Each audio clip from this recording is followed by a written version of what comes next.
Yo, what's up, everybody? How you doing? Welcome to Deconstructing Christianity with Coach Renz. What's up, Wrath? How you doing? Plus, we're starting to have our resident. Patel is our resident Christian who just posts the same stuff over and over again. Welcome to the show, though. You keep coming back, so you must be hearing something that you like. Since you keep coming back, I don't have a torch. Give me 1 second. Give me 1 second.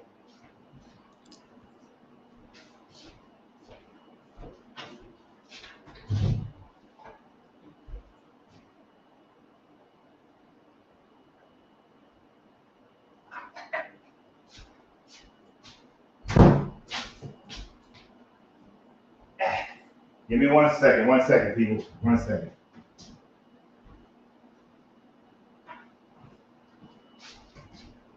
All right, all right.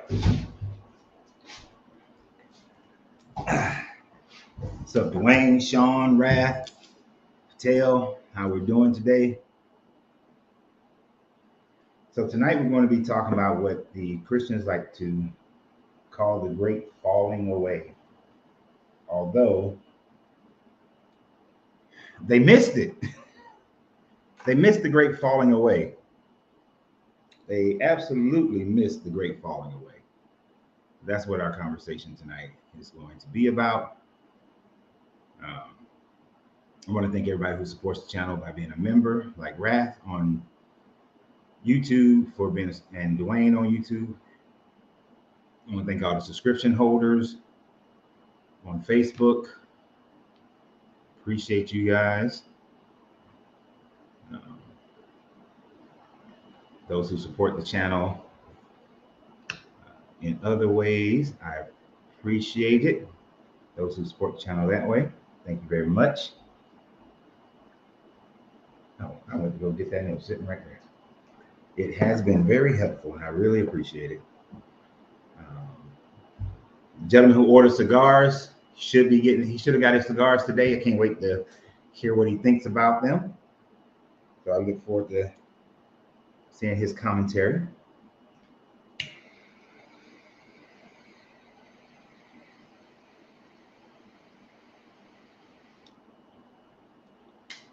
I did realize we're gonna have to do $5 shipping for the cigars. We gotta do $5 shipping.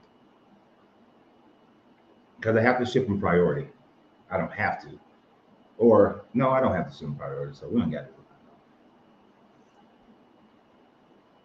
But to ship them were way more than I thought that it was gonna be. So did everybody have a great weekend? We get started around the 5-minute mark. We have 3 minutes and 11 seconds right now. Everybody have a great weekend. I had a fantastic weekend. My brother came, his wife came, my mother came, and then my 2 aunts. They all journeyed from Atlanta, spent the weekend with me and my wife. We had a really good time. Let me put it like this. We had such a good time that today, our recovery day, my wife and I didn't wake up till 1 o'clock this afternoon. Them old ladies, they were raring to go. They were raring to go. We had a good time with the Golden Girls. So we had a good time. Yeah. You saw the pictures? Cool. And we took them to the Japanese Tea Garden. They had a jazz night. They had like live jazz at the Japanese Tea Garden. We took them there. We took them to downtown San Antonio, of course, different restaurants. Didn't really get to do the river walk because that sun was beating them down. But they liked the hole in the wall, so we took them to a hole in the wall. Had a good time, real good time. Really enjoyed it. And they went to some flea market they wanted to go to. That thing was big. Big old flea market they got here.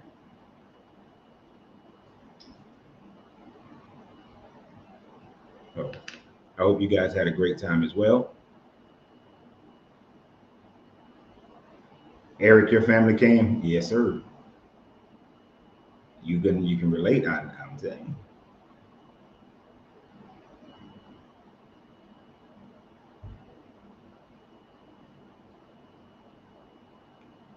All you got to do is contact me. You can get some of the La Angelina cigars that my wife rolled. Great cigar. And if you look in the description, you can see a link. You can get the t-shirt. I keep thinking this, because this is mirrored, is throwing me off. Get the t-shirt. The link is in the description. Thank you, everybody who supports the channel. Like and subscribe. If you find this for the first time, like and subscribe. That is a great way to help the channel, as well as sharing the videos as well. I posted 2 videos earlier today. Hope you guys got a chance to look at them. I thought they was very interesting. Christianity is under attack in Britain. And that I'm gonna let that video kind of lead us off. There's a big lying, overstated video about how Christianity is under attack, which leads to the idea that Christians have called the Great Apostasy.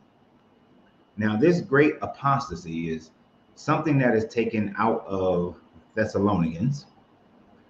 And according to 2 Thessalonians, there's supposed to be this great falling away of the church. Thank you, Raph. Raph said it was a great video. Thank you. So supposedly there's this great falling away. And it has been reinvented in Christianity in the same way that Jesus is supposed to return. And the great falling away is just as mythological as the Jesus story, his return. Appreciate that, Media Anarchy. Thank you very much. But this story that they say that all of a sudden, before Jesus comes back, there's going to be this great falling away. People are going to leave the church. They're going to have itchy ears. There's going to be false prophets, false teachings.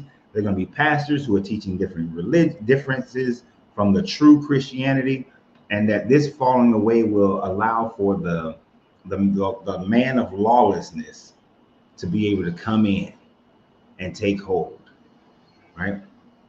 So the lawlessness man is there's going to be false gospels, false Christ, false churches, false pastors, false teachers, ear-tickling messages.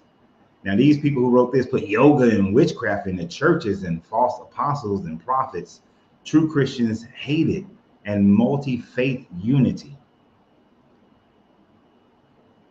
And I got my first question for all my people out here who watch the channel, who've been deconstructing for a while, who paid attention to history, who understands history. All these things that they're talking about right now, pick out almost any time in Christian history, and you can call it the Great Falling Away.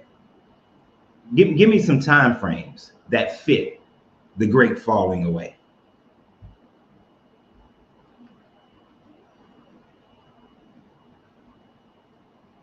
I want to hear some good time frame. I know you guys, you're studious. You go back and you research the things that I talk about. You don't just listen. You research it. Name any time frame. All right. The Crusades. The Crusades can be categorized as a great falling away because during the time frame of the Crusades, you had different countries. They would call themselves fighting the Ottomans. They were going over and sacking Jerusalem, Israel. But at the same time, they were having squabbles as far as who was in charge, who was the correct church. You have the Knights Templars who were doing their own thing. So you had different variations within the Catholic Church, different ideas.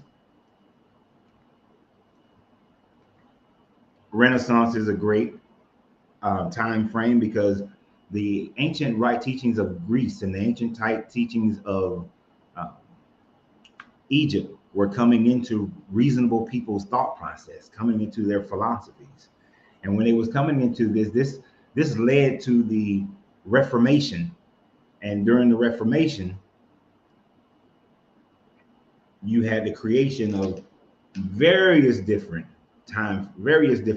teachings of Christianity, from the Calvinism and the Lutherans and what would then become Baptists and Protestants and Methodists and all these other time frames.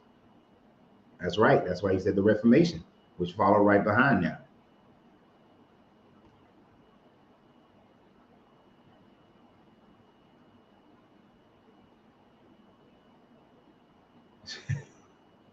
(2012). It amazed me how many Christians were so ready and believing for that it was the end times because of the Mayan calendar was coming to an end and was trying to make the Mayan calendar fit into their Christianity. I found that to be truly, truly amazing. There's a time frame that I'm surprised hasn't been put up here yet, that no one has said anything.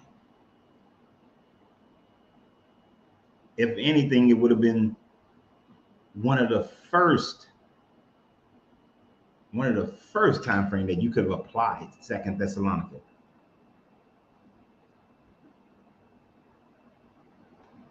That's a good one. The split of the Catholic Church because of King James.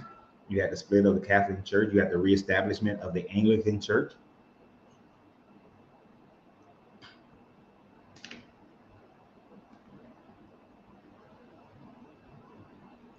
Islam expansion, but they really didn't consider Islam a part of Christianity, even though it kind of derived itself from it. There we go. I was looking for that one. I figured that would be probably one of the first ones that somebody would post. 325, the Council of Nicaea, the time frame when all of the variations of Christianity were set aside, when the Orthodox came under the rulership of Rome, and Rome backed them with power and money, with military power and money, is when they backed the Orthodox Christians, who were Greco-Roman Christians for the most part. The Valentinians, the Marcions, the Gnostics, the Lucians, all of them came under scrutiny because of the Council of Nicaea.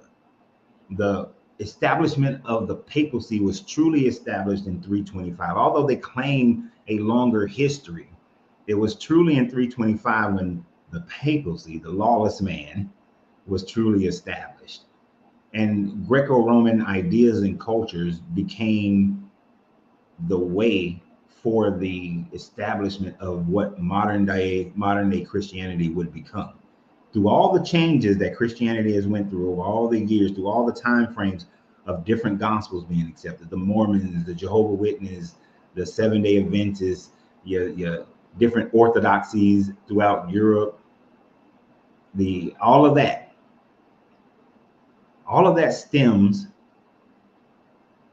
from the biggest time frame that different teachings and the codification of the Bible happened, began in 325. 25, 50 years later, you have the actual canonization of that Bible, the modern day Bible. And that occurred with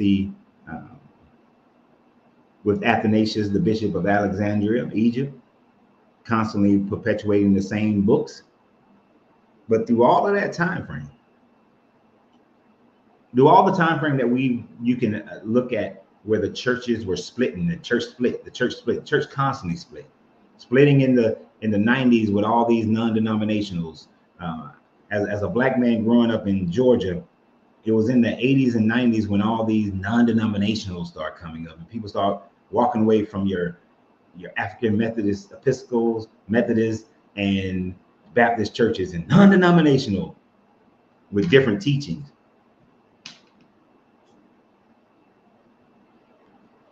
So my thought is that I find Christians on two fronts.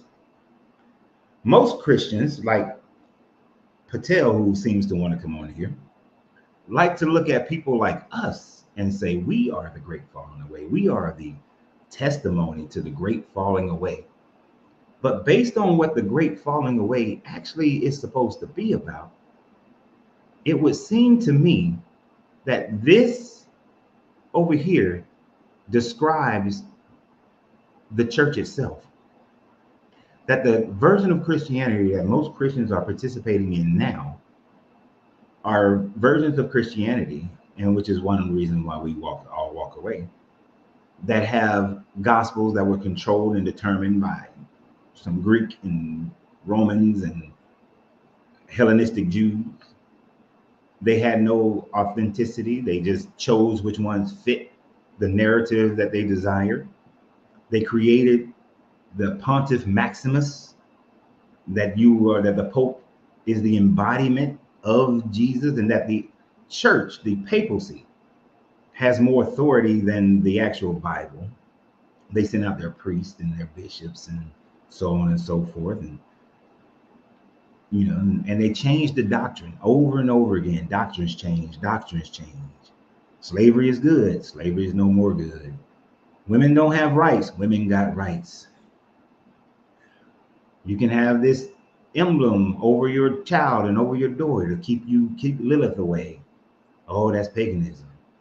You can't get the Holy Spirit. Oh, now you can get the Holy Spirit. Who keep changing? People like us just walk away from the religion.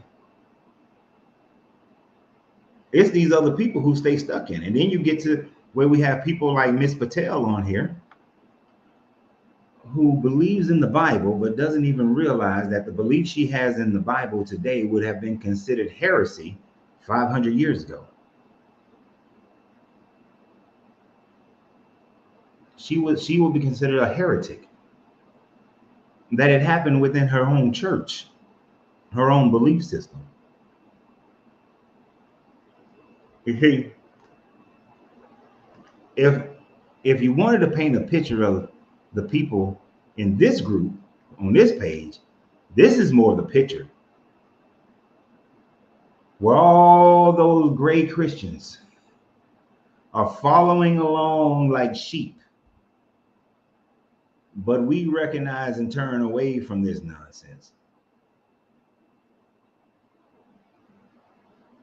We realize that it's all a bunch of bullshit, a bunch of hogwash.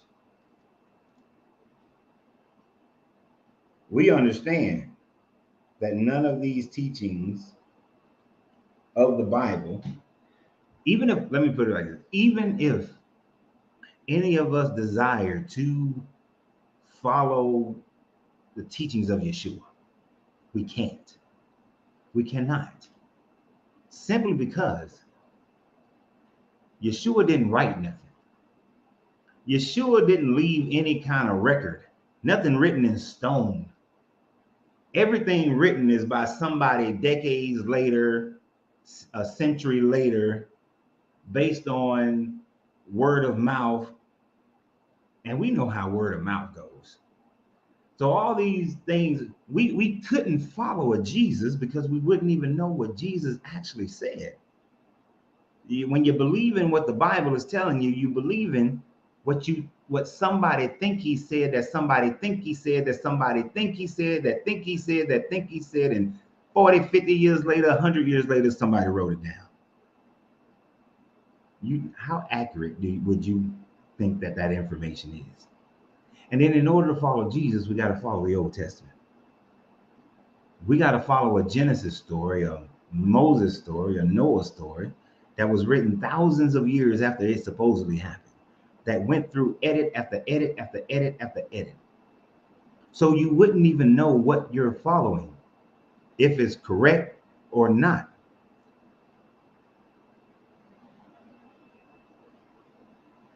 So how would you know? Even if you wanted to follow it, you wouldn't know what to follow. You wouldn't know what to believe. How do you know that Jesus said turn the other cheek? He might have said slap the hell snot out somebody.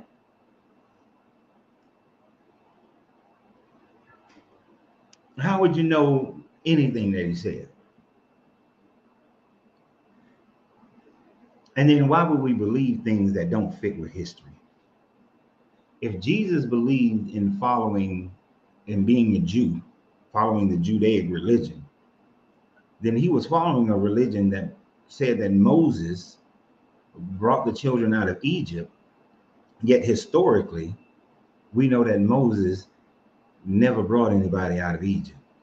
There's absolutely zero historical proof that Moses brought anybody out of Egypt, but Jesus was following these laws, the teaching, the laws that came out of Exodus and Leviticus and Numbers and Deuteronomy. Jesus followed those laws. Yet this entire story is a fabrication. So I want y'all to think about that for a second. I want you to think about that for a second. You want to follow Jesus, but Jesus followed a myth. How much credibility does Jesus now have since he was openly willing to follow a myth?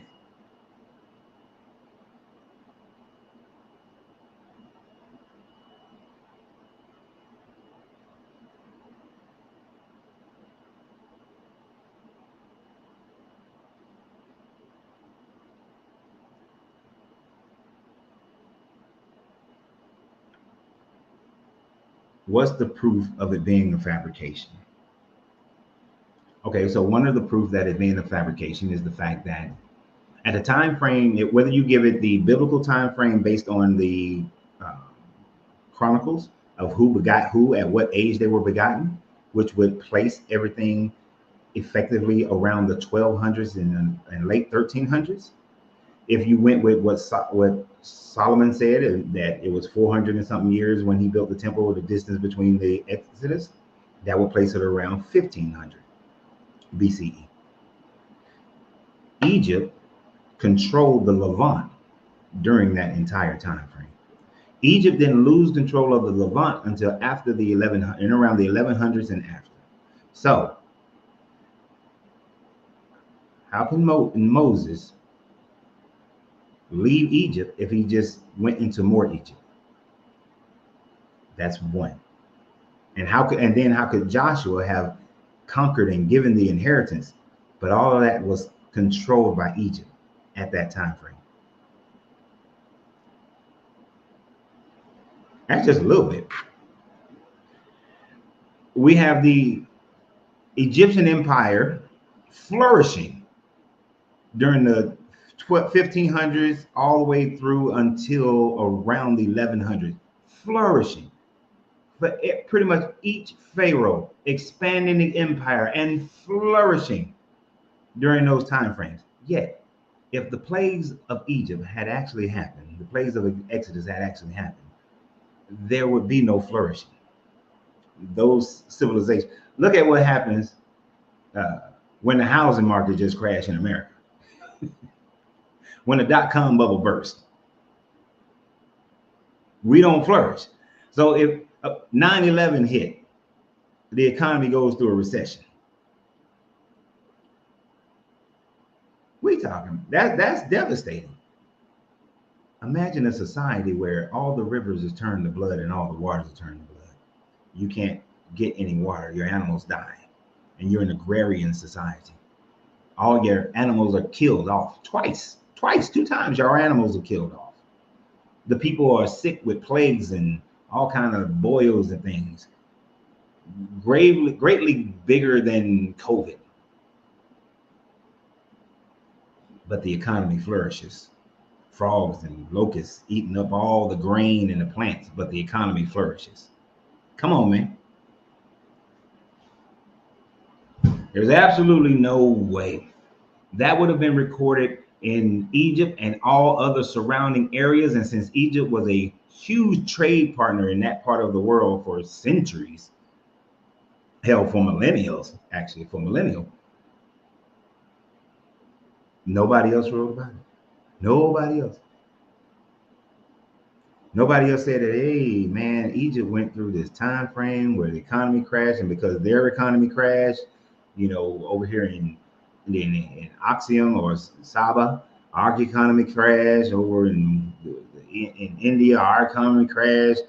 The Levant's economy crashed. The Mediterranean economies would have been crashing if that had happened.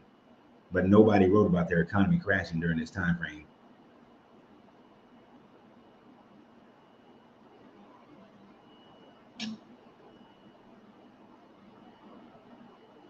So yeah, it's a fabrication of a story. It's just that story is just talking about how some Canaanites went up into the hillside country in the Levant and it started calling themselves Israelites somewhere in around 1300 BCE. That's all that story is. And then, like any story, any good fish story, the fish gets bigger and bigger and bigger.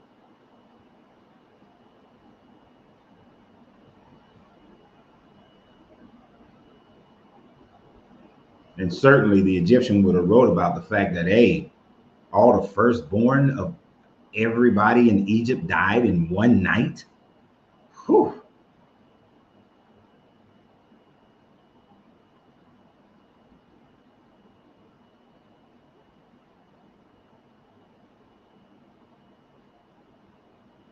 So we don't have that. It's a false story. But I could not worship a Jesus character that he believed in those myths.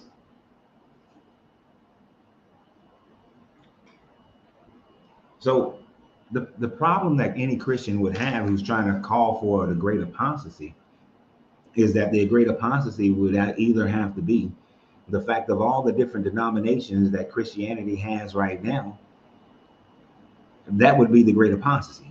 But of course, in order to cope with it and to still be friends with all of their Catholics and Baptists and Protestants and all of those people, they point to people like us who have walked away from the religion. They look at research like the Pew research that came out some time ago, I think in 2023, that demonstrated that in the American portion of it, that for every one person who converts over to Christianity, 6 people leave Christianity in America. In other countries, more secular countries, the numbers are even higher of the number of people who leave this religion. And yes, there is some switching of religion. But one of the things they won't tell you, a Christian like to come over here and say, oh, I know a Muslim who became Christian. I know a Christian who became Muslim. But the largest numbers of people switching, they are switching from Christianity to atheism or agnosticism or non-affiliates. This is why the group that they call the nuns are growing faster than anything else. In South Korea, which has the highest number of switching, of leaving Christianity and any and all other religions, Christianity and Buddhism actually, 50% of the men in South Korea have walked away from the religion that they were born and raised into. 50%. In America, that number is at 28%. 28% of men are walking away. But surprisingly, women are starting to outpace the men in walking away from this religion. And you know, the women leave, it's over. It's done.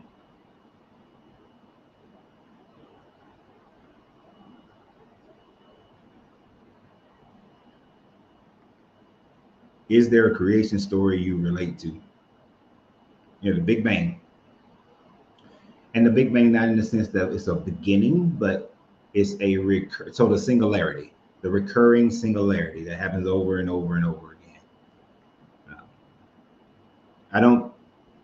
There's no story over there. There's no Anunnakis who built the universe,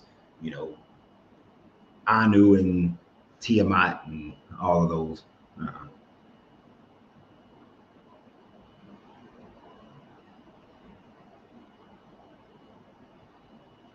But women are rolling out on these religions more than anybody else.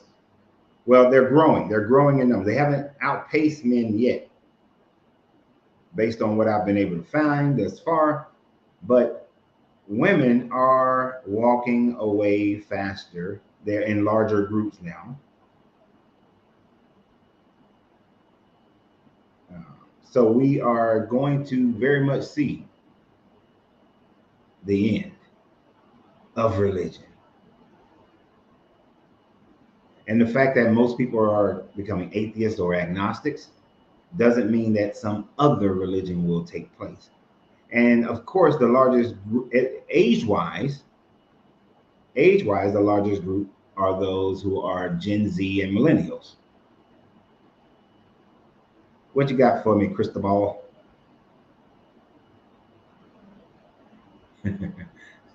So when's the next Inquisition? Ain't gonna be one. We got guns now. Exactly. Wherever that poom poom go, the men will follow.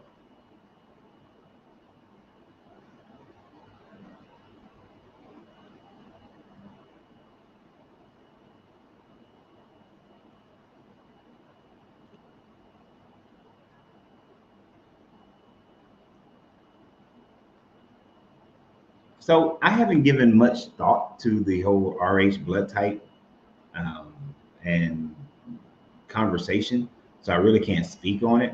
Um, yeah, I just really I never have taken time to study any of it. I don't see how that relates to creation, though. I mean, I don't really, like I said, I don't know much about it, but how does it relate to creation or any deity? Unless you're going with the star seeding. I mean, that's the alien seeding, maybe.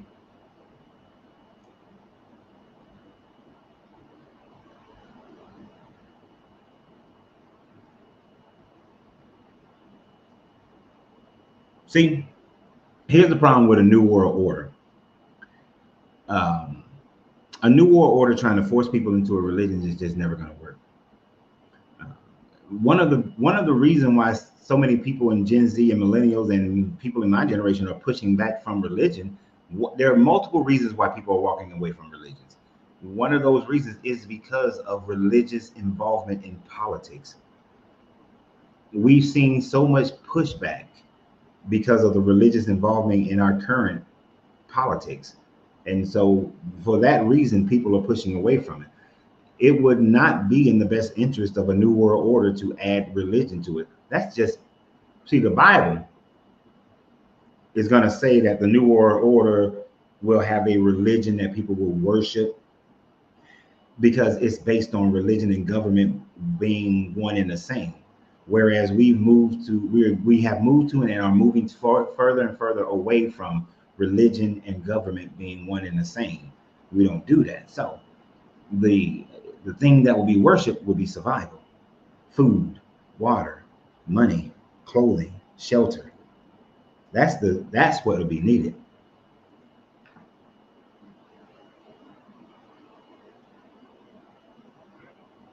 The only world religion that would work would be a world of money. Money will be the world religion. It won't be a deity. A new world order. If I was part of whatever the group is that's going to start a new world order or one world government, we would never impose a one world religion. I would make you dependent upon money and dependent upon water. The one world currency would be the thing that would push the envelope. Trying to force people to worship the same God, you're going to have too much to put down. You have to become more of a dictatorship and a militarized dictatorship, I should say.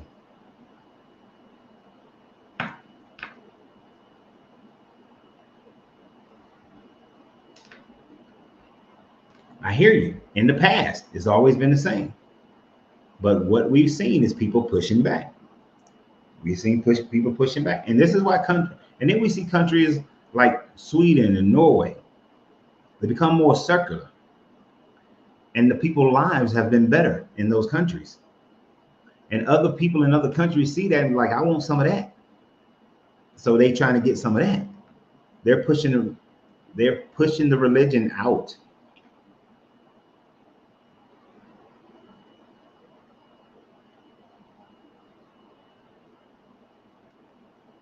Was that I respect you? You backed off something you weren't able.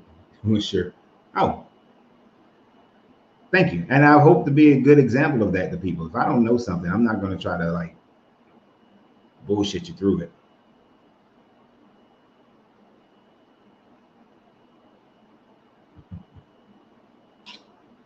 You know what's funny about that? What about AI? And media said the new Jesus will be AI. Is the fact that AI has become so perversive that people, they are doubting whatever they see. Like you see something, and you're like, "Am I sure that is real or is it AI?" Like I almost half the time that I see something, my first thought is it real or is it AI? You know, I think to me, AI is creating a situation where people are going to distrust information. We're just going to distrust it. You see something on the news, you're gonna wonder. I need to verify if that's real or is it AI. I saw a video today where two people went into this man's house. Two or three people went into this man's house, and he shot at them, and they come falling out the house. And even though it looked like regular real video, my first thought was, is that AI? Because them people, are they dumb enough just to walk up into that man's house like that? I mean, it did turn out to be a real video, but the AI has caused me to second guess almost everything I see.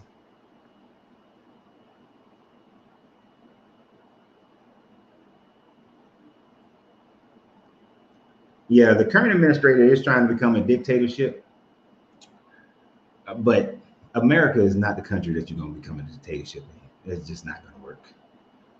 Yeah, America is unoccupiable. There's not a military large enough to occupy the United States. It's too big. And even though 80% of the people live on the East Coast, it's too many guns. Not that Americans can defeat the military, but it's just not going to happen. There's too many people who can form militias. And then the military would split. The military leadership is not going to follow this man into an AI, into a dictatorship. Military leaders pledge to protect the Constitution, not the president.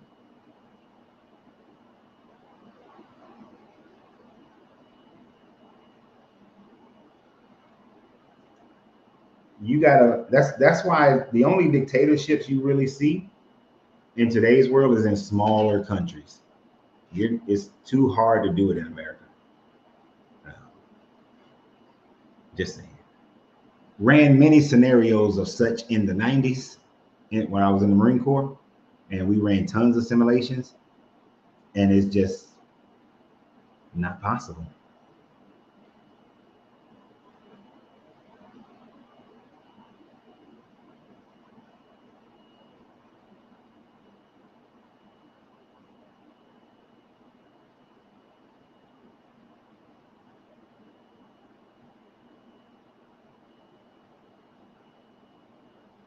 Yeah.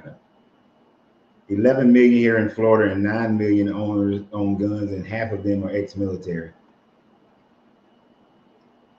Shit, they call San Antonio military town USA. This would probably be one of the more, this would be a difficult, just a difficult city to take.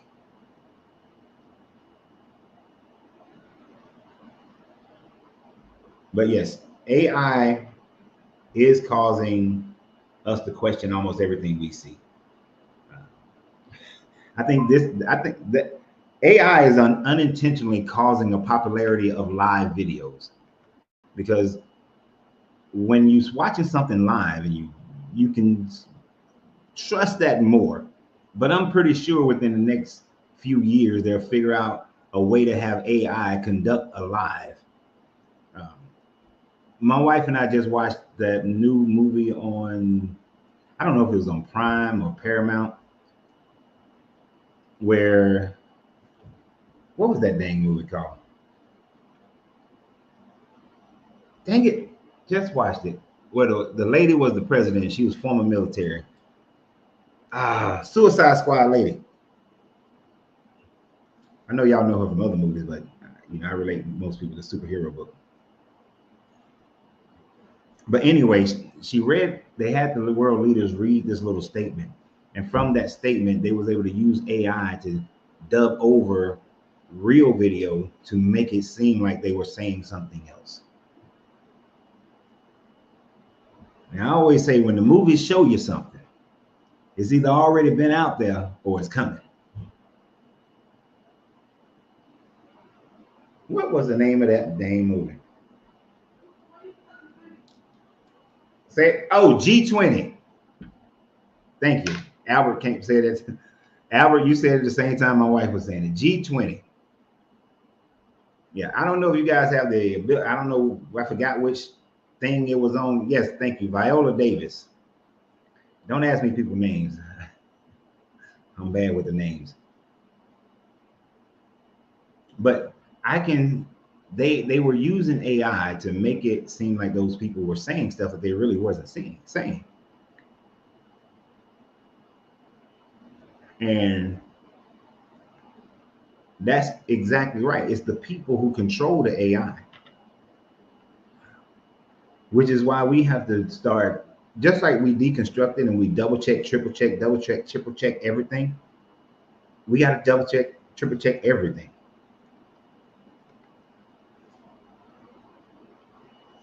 Got to keep checking, just like we did this Bible. But see, and that Bible prophecy of the New World Order taking over and there being one world religion, that's about as feasible as all of us being a part of this great falling away. I think y'all got out of the subject matter, but I'm going right back into it. That's just like them saying that people like us is part of this great falling away. The great falling away that Christians talk about, they are part of it. But they want to believe that they're not, that is happening now. So when next time you're in a debate with a Christian or you're talking to a Christian, I want you to think about it in those terms. Ask a Christian, how do they actually know their belief, that what they believe is the right version of Christianity? Since from the 1st century all the way up to the 3rd century, there were literally hundreds of variations of Christianity. Whether we're talking, and you can point out the Marcions, the Lucians, the Gnostics, you can point out the Valentinians, and you had your Orthodox who were in the Roman government and military, and they are the ones who got the ear of what's that dude named Constantine. So with all those variations of Christianity, you trust that Constantine picked the right one, and you have to question, why did Constantine pick that particular version of Christianity?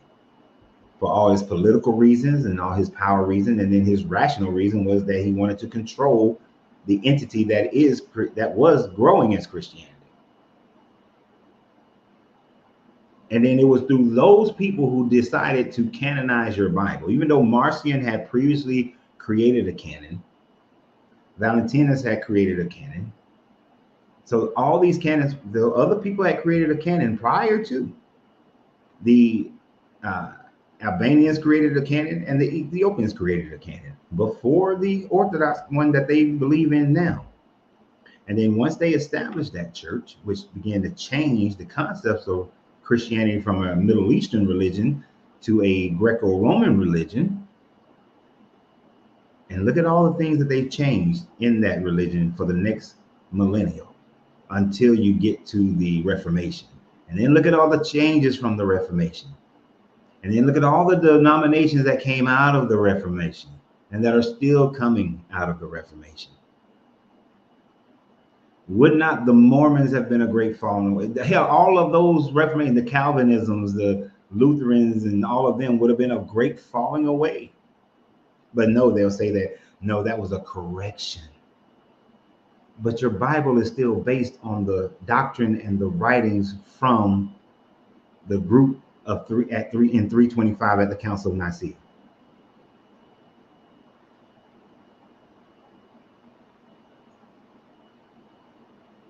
So truly, if the lawless one is supposed to come when all this stuff happened, I would take out that yoga and witchcraft in the church. That's just a modern day person who was writing it, but it was just the best list that I could find. But when all of those things have already happened, all of that, and according to 2 Thessalonians, Jesus was supposed to return. That's why I say the great falling away is about as fake as Jesus returning, because all of that stuff has happened multiple times over, and Jesus never returned. He never came. He didn't show up. Of course, one of the great false teachings is the rapture. And yet, He didn't show up. You got everybody claiming that, oh, Jesus is going to return before I die. Ellen G. White, he didn't show up. So then they went back and changed the meaning of what Ellen G. White said. And there are millions of Seventh-day Adventists running around believing it still to this day, not even realizing that they are part of this great falling away. Joseph Smith tried to get out of trouble. A sexist, racist con man. And you got millions of Mormons who still follow him. Millions of Mormons still follow him. We could go on and on about all of these different ones. And you can go to King James, King Henry VIII, starting the Anglican Church, Mary bringing it back to Catholicism, James taking it back to the Anglicans, just switching back and forth because they want to control. The creation of the King James Bible, which is deeply flawed.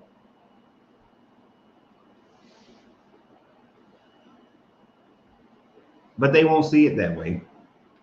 They will say that we are the falling away. People leaving the religion, period. But Jesus should have been returned according to 2 Thessalonians. And he didn't. So it's all fake. The Bible says that if a person makes a prophecy and the prophecy doesn't come true, that person is a false prophet. Therefore, Jesus is a false prophet. Hell, he was supposed to come back before Paul died. He's a false prophet.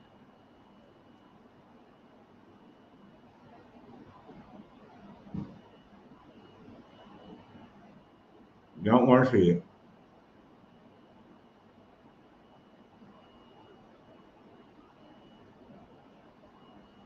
I would love to see it.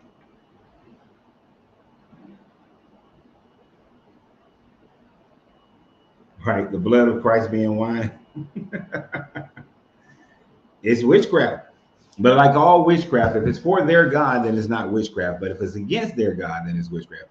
If you do it for any other reason, it's not witchcraft. I mean, any other reasons is witchcraft. For their God, oh, it's fine.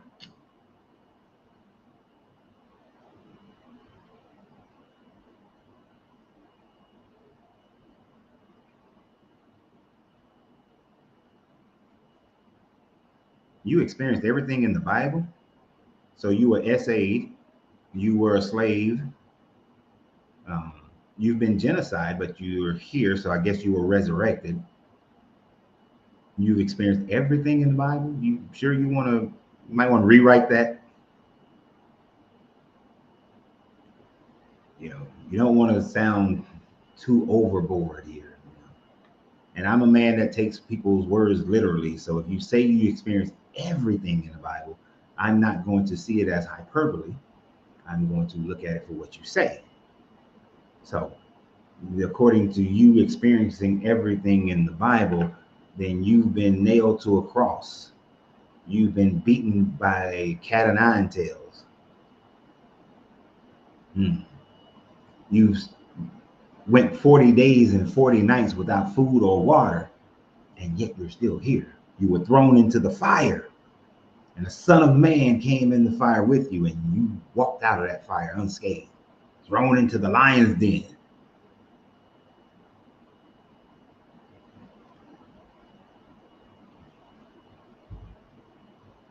Here we go. I just was saying all that because I knew you was going to come with something. The Bible is a code, metaphor, allegory of what happens within us. Except for the fact that the people who wrote the Bible, when they was writing it, they wrote those stories to be taken literally because they meant them literally. They meant that Shadrach, Meshach, and Abednego were thrown into a fire. They didn't mean it to be something. It was a literal thing that happened that then you take a lesson from.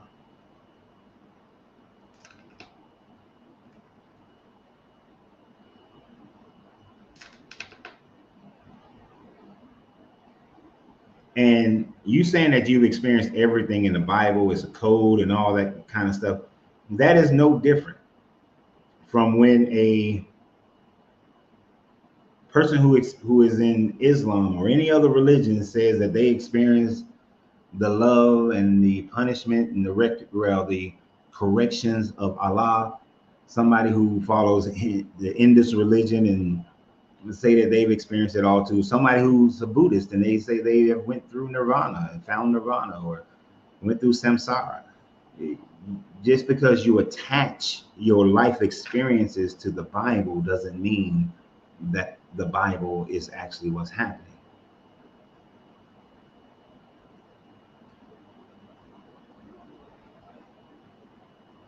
And I don't doubt that you can't take parts of the Bible. You can't. I don't doubt it because I know that you can. You can take parts of the Bible and use it as an allegory for things that happen to you emotionally, things that happen to you mentally. That's not a hard thing. But that doesn't make the Bible true, because I can do the same thing with Buddhism, with the Taoism. I can do the same thing with the Tao. I can go through the Tao and I can demonstrate or give an example of my life of all 81 lines of the Tao being something that I can attach to something in my life.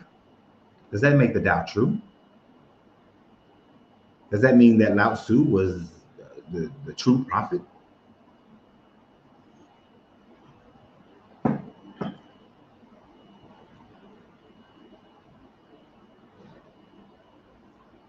And some people like this stuff. Jesus is born through your heart, Mark 4, and takes your energy, the serpent, up to the place of your own skull. So you're mixing Christianity with the ideals of Hinduism and Buddhism as far as the what is the word I'm looking for? What is the thing? The caduceus thing. Opening, I mean, I can say open your chakras, but there's another word that I'm looking for.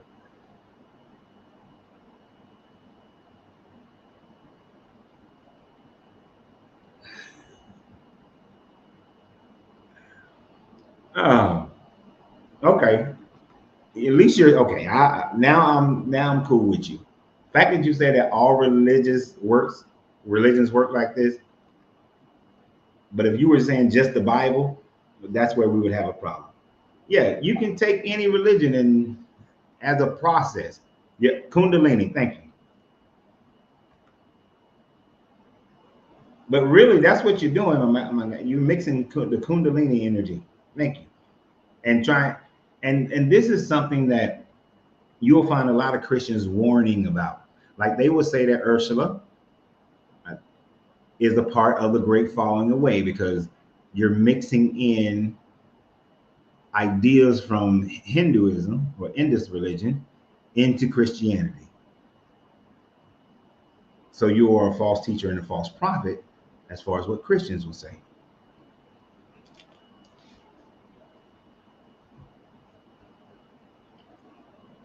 But that's how they claim it. That's how they do it.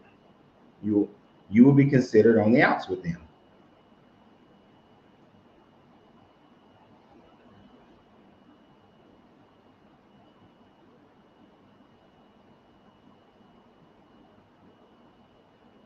And don't get me wrong. When I work with people, I will use those types of things as ways of getting them to understand how to raise their consciousness because they are familiar. But what I use them if they're familiar with those so that they can understand it better. But I make sure I reaffirm it has absolutely no bearing on any of these religions being true. And just but your claim that the Bible is true because of its some code, that's problematic because the Bible is so flawed and have so many contradictions that I wouldn't use the Bible. I wouldn't say the Bible is true. I would more or less say I can gain enlightenment by using the Bible and chewing the meat and spitting out the bone. But to say that the book is true, that's a stretch. Big old stretch.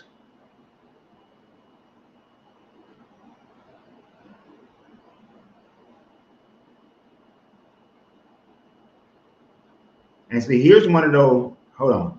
Here's one of those reasons why people get confused all over the place. And I'm not trying to go at Reuben here, but I understand this, Reuben. Reuben is saying that Jesus crucified at Golgotha, a place of skulls, place of the skull, at age 33 vertebrae. Is this coincidence or part of the story by design? But at the same time, I can say that Jesus started teaching at 30 because that's when the son comes into a new age, and then he crucified at 33 is when, and it's the 33rd degree when the sun goes out of the age of Pisces and into the age of Aquarius. So Jesus was bringing in the age of Aquarius, age of Pisces, and his return will be when the sun starts going out at the 33rd degree of the age of Pisces, and then enter the 30, then we'll enter into the new kingdom about 1,000 years, for the 1,000-year reign, when we go into the age of Aquarius. As he said, go into the village, find a man who is carrying a pitcher of water, into his house we will go. You see what I'm saying? So I can take the same thing that you just said and how you applied it to meaning the vertebrae and the base of the skull and raising your kundalini to the ages of Pisces and the ages of Aquarius. So esoterically, people can throw around a bunch of different things.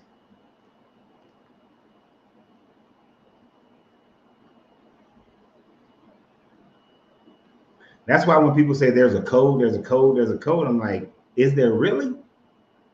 Or is it just something that sounds good to you?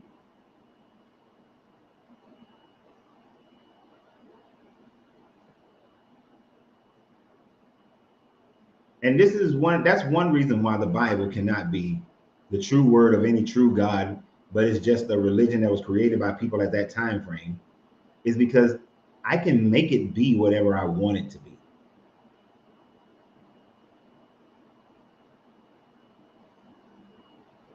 I could easily, let's say I did it, I wouldn't do a 180, but because a 180 would be me going back to Christianity. But I can do a pivot. I could pivot. Let's say I just wanted to have money, power, and fame.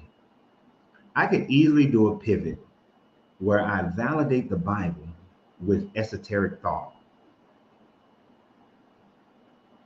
and I can make it make sense. And then, because people can keep the Bible, a whole bunch of these people walking away from this religion will follow it. A whole bunch of people who want to walk away from this religion will follow it. It's not hard.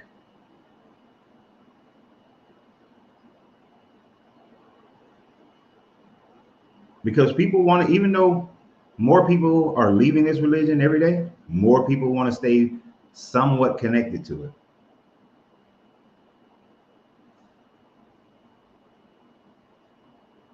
Because is it the 33 of the vertebrae into the base of the skull, or is it going out of the age of Pisces, going out into the age of Pisces and going out on the 33rd degree to the age of Aquarius? Jesus, I could easily switch to the whole Jesus was bringing in the age of Aquarius.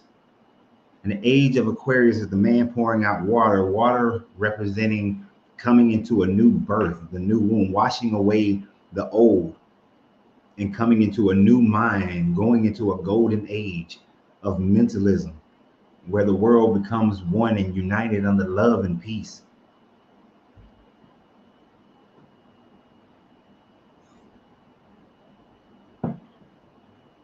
So all I'm saying is be mindful of those types of things, because they can sound good. They can sound good.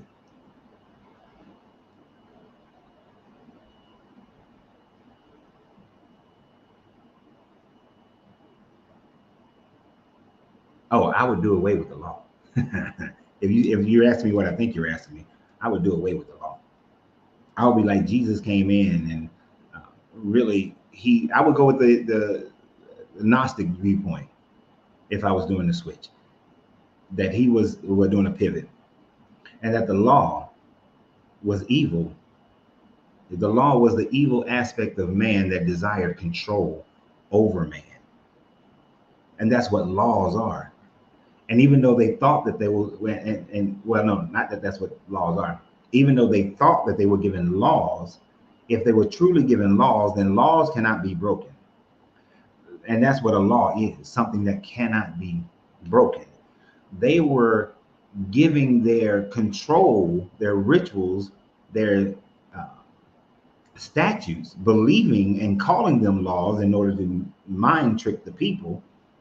But the reality is that true law cannot be broken. So true law is that to love everybody the same way you love yourself would be a true law. Having no other gods than the one before me and all that bullshit. Do not bear false witness. That's not a law. Those commandments are not laws.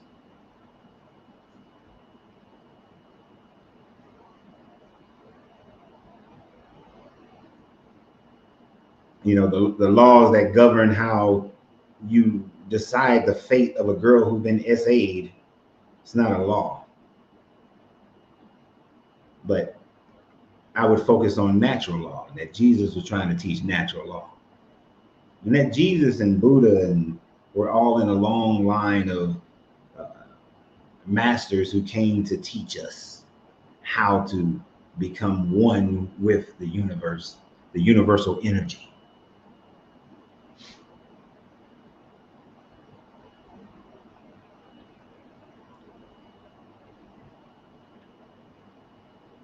Okay, so like, I know the flat earthers are going to hate this one, but I got to use it. The law of gravity cannot be broken, right? Cannot be broken. You can have other laws that push against it, like the law of propulsion, right? Can push against the gravity that the earth has. But the gravity that the earth has is still at all times still pulling on whatever that object is. Just like the gravity of the sun is pulling on every person here, and you're also being pulled on by the gravity of the earth. You're being pulled on by the gravity of the moon. You're being pulled on by the gravities of everything that's close enough where its gravimetric effect can reach you. It's just a balance that and of other natural laws that keeps us in place, and we have the effects that we have on earth. But law, see, I knew somebody was gonna say this, gravity is a theory. Gravity is not a theory, Tim. But a gravity is always present, no matter where it is, what it is. Just because your propulsion allows for you to move away, further away from it, it is still there. So you're not breaking it.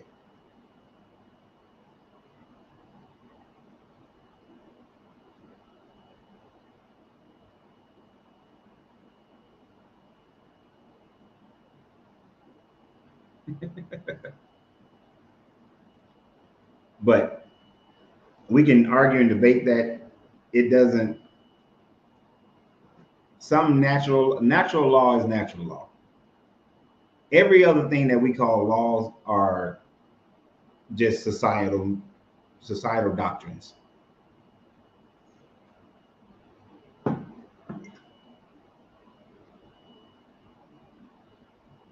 Once we can, okay, so here's the thing, and this is, I think, that some people get thrown off. We've measured gravity over and over and over and over again, enough to be able to say that gravity is a law. Now, when we look at certain things like singularities and black holes and that sort of thing, we recognize that the computations don't always work out. What is going on at this point, which we undoubtedly find out on every turn, is that there must be another physical law that we are not aware of that is acting on that. It's just like when, who was it? Isaac Newton. Some of his calculations were off. The planets weren't where they were supposed to be or something like that. So he went away and said, okay, well, there must be something else acting on it. And so he came back and he created calculus, and which solved the issue and figured out something else.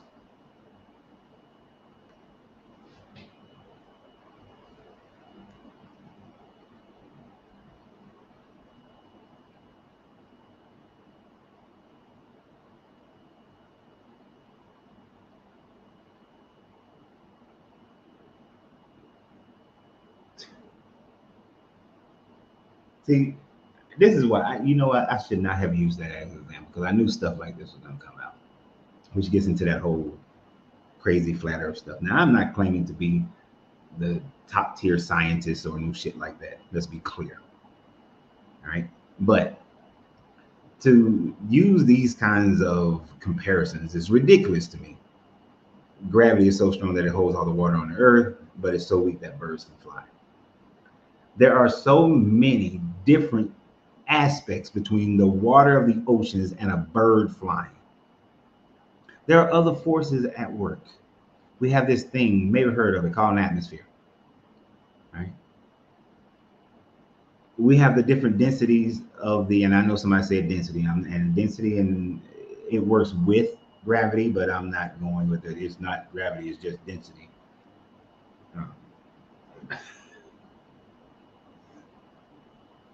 But the fact that there are so many different, everything on this planet developed in order to function on this planet in the way that it functions. It's as simple as that. If you can't understand that, then there's no reason to have the conversation, because it all is going to work how it works. Like somebody has said, like if the earth was 2 times as big as it is right now, then everything on this planet, every form of life on this planet would be different, because it would have developed based on the earth being 2 times its size. Oh my gosh.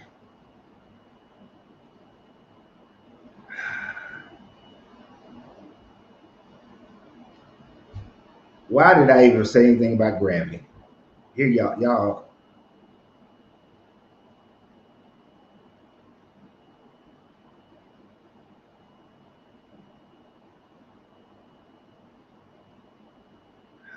Why did I even say it?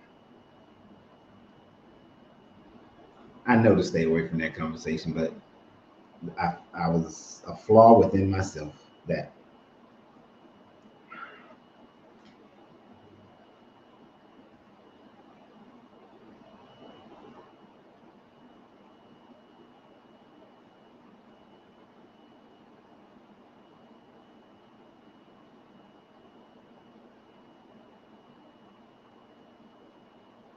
I mean, birds fly because they start flapping their wings, and then their wings are aerodynamically created to fly.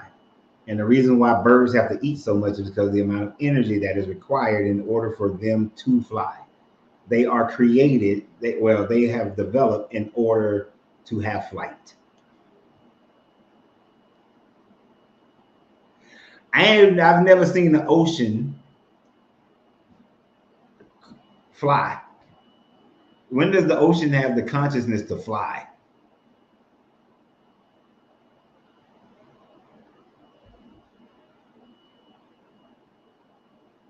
And birds and insects they still both use thrust. Okay, I'm not talking about okay, y'all can keep talking about that, because there's a certain thing about people who deconstruct. I'm gonna talk about y'all for a minute. We talk about y'all for a minute. And you have to be able to think through this, because I hope that this helps some of y'all. When you deconstruct from the Bible, because of the mental and emotional impact that it has, all of a sudden everything comes into question. Can't trust nothing.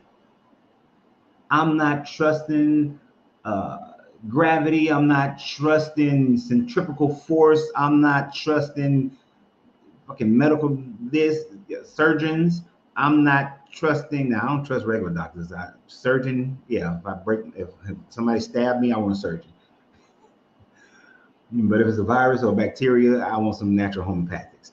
But I'm not trusting anything that any government scientist, anything anybody says. All of a sudden, nothing. Because I was so disappointed and so distraught, whether you want to admit it or not, from my deconstructing from this religion, that everything is in question. And oftentimes we like to go off on, sometimes we go off on the deep ends, but we have to be able to realize when it's good to be skeptical about things. But when we are so skeptical that we refuse to look at the evidence of what is and what isn't, and we lean towards the opposition to what is accepted science.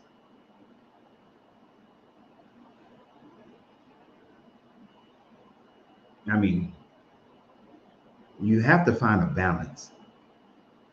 You know, you have to find a balance. Some of us are so hurt by religion, by our deconstruction, that we want to be in that alone space, that space where it's just us. I want everything different. You know, I want to be. We were already here. You know, no slave trade ever happened. That wasn't happening. No boats. Where the boats at? Where the boats at? Anything that came out of Europe is a lie. I'm not doing that. I don't care what it is. Even if it's right, I'm gonna still find a way to say that is wrong. All you're doing at that point is hindering your own consciousness, because you're letting biases rule you. What the hell? That's right. The garden gnomes, as soon as you close the door, they get up and they run around and they have car races. When they racing a car in that gnome movie?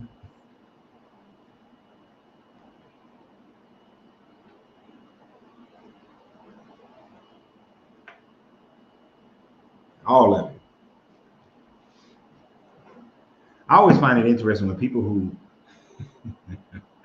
it's like when people who deconstruct from the Bible, and then they're like, oh, and the moon landing is fake, and the Marianas Trench is fake, and they got CERN, they got HARP, we got all this other stuff, and everything has to be fake now. So I deconstructed from the Bible, but there's an impenetrable dome. Come on.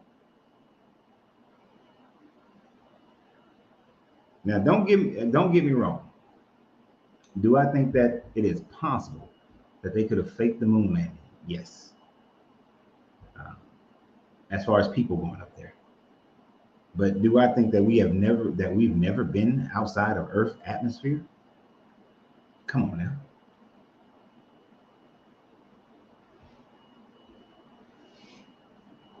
Come on. So anyway, apostasy. God damn this. I promise y'all, I will try my best never to start one of those kind of discussions again.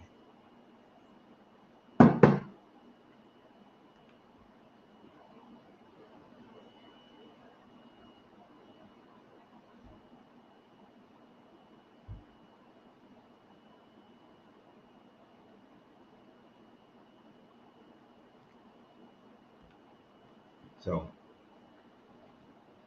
it's my fault. So I apologize to the chat.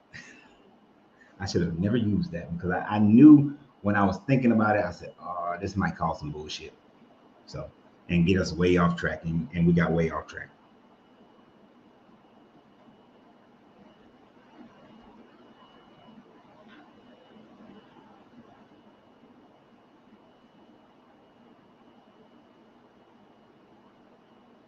So how do we deal with when people are claiming that, because oftentimes I get a lot of comments from Christians, and those Christians are always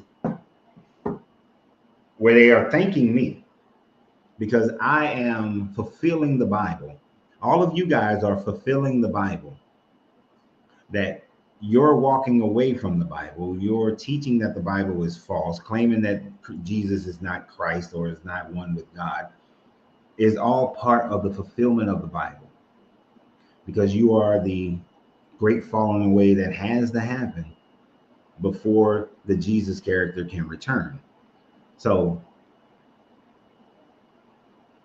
when you actually think about it, like I said earlier, what you can do when people say that is to flip it on them and demonstrate and demonstrated how the Catholic Church said that they are the authority and not the word of God, according to them. The creation of the Pope would be the lawless man.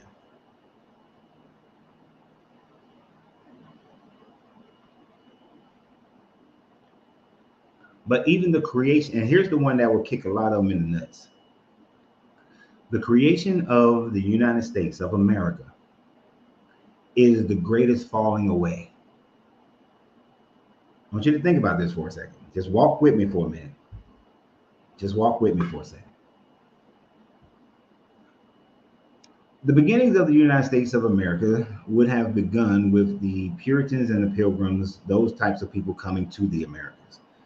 The reason why they wanted to come to the Americas is because the Puritans and the Pilgrims felt that they couldn't worship God properly and that the Anglican Church was not worshiping God properly. So therefore, they came over to the Americas. From them coming to the Americas, many more people seeking religious freedom as well as wealth came to the America. Wealth became the God that led to the American growth. Once they continued to come to America, many other religious freedom groups started to grow in America. And although America was not based, this laws and the Constitution and the Declaration of Independence were not based on the Bible as such, because of the varying beliefs of different religious groups in the Americas by the 1700s, it was different variations of Christianity within those people who were leading the charge on the creation of America. America then grew to become a world power. It grew for over the next few centuries. It grew to become a world power. It allowed for people to teach different things. In America, you can teach that women have rights. In America, you can get away from slavery and say that slavery is wrong, changing the Bible. In America, it began to teach that the LGBTQ people are free to be who they want to be. We had the development of Seventh-day Adventists and Mormons and many other different denominations came out of America. And America is a world-leading country. So America would be the representation of the lawless one. The office of the president is the lawless one. And how many presidents and how many members of Congress have allowed for laws to be included in the American lifestyle that differ from the Bible? America itself is the great falling away. 400 million fallen away.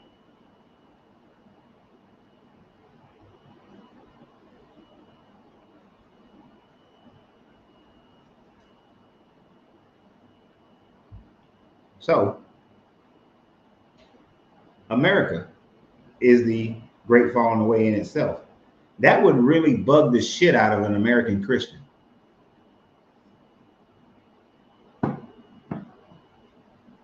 So what do you guys think about that? Is my thought process wrong?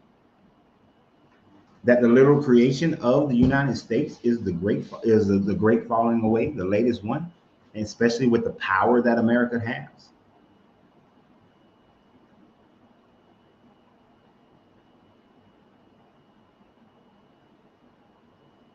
Right. And America doesn't claim itself to be a Christian nation. Truly, America is a secular nation. Slow, but a secular nation. You're allowed to be whatever religion you want. You can be Muslim, you can be Janus, you can be any religion in America. And your religious rights are protected. And Allah is not God. Star Jazam.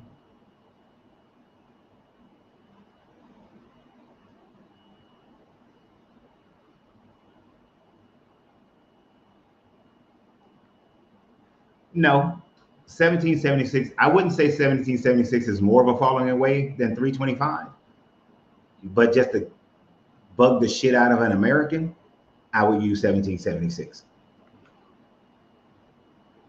If you're having that discussion with an American, I would use 1776 because most Americans aren't smart enough to be able to go back to 325 and actually have understanding.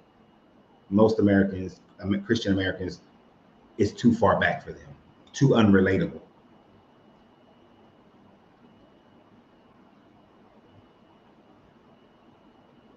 But yes, every president has been the lawless one. Whether you're talking about the presidents that was from the beginning all the way up to now, every last one of them. Doesn't matter what party they are from.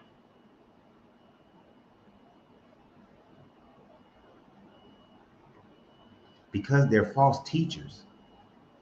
You see, the presidents go up there and they tell you that we're going to pray and it's National Day of Prayer, and they thank God for this and God, and they show up at churches and all that, and then they go and they bomb another country. They destroy a whole nother country. You see what I'm saying? And they enact laws that go against people being able to have food, and they create recessions and all these sorts of things. They don't take care of the orphans and the widows. Yeah.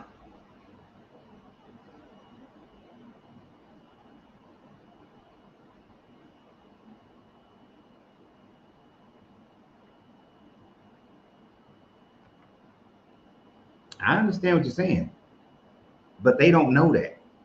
Most Christians don't know what Romans 13:1 says, Isaac. But you can still lump the government and the people in the same as the fallen away, because the way that churches function in America was based on what the government has allowed them to be able to, how the government has allowed them to function. I'm from Atlanta, Marietta to be exact.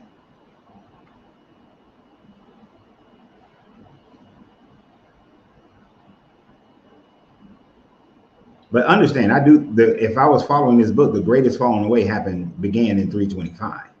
But like I said, most are not smart enough or thought provoking enough to go back that far.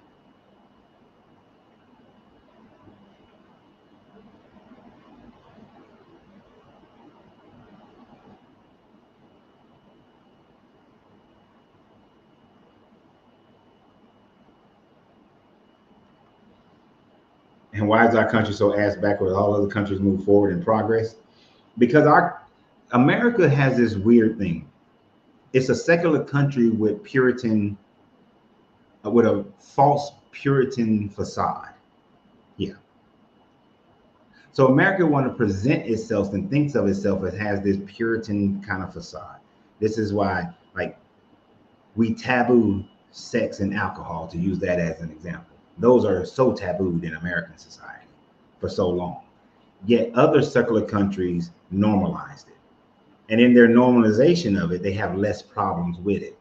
Whereas America tabooed it, but we have more problems with it. And it's easily used as a red herring at times, but it slows us down in our movement because we want to present ourselves as this, moral Christian kind of mentality, but yet behind closed doors, you're just as secular as everybody else.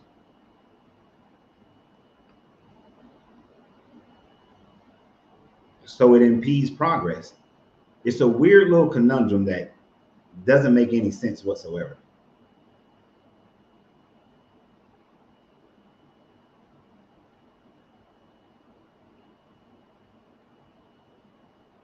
Like, America want to say, well, we're not a racist country, but yet the average person is racist in America. We're not racist, but people being treated unfairly, we're going to figure out another reason why they're being treated unfairly.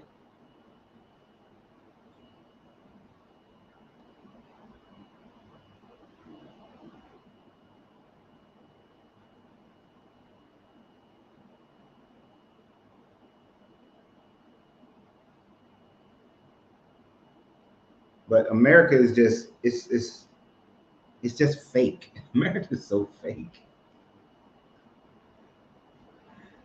I mean, prostitution. Love the conversation about prostitution. I didn't realize this until I went to Amsterdam. Amsterdam said we're going to legalize prostitution. And to be a prostitute, you have to have a health card and you have to have a license. They got parks set up in order to facilitate. They got houses that are legalized to facilitate. And everything is governed and made safer. And so you don't have streetwalkers and you don't have the violence, that goes along with American versions of it. And it's taxed.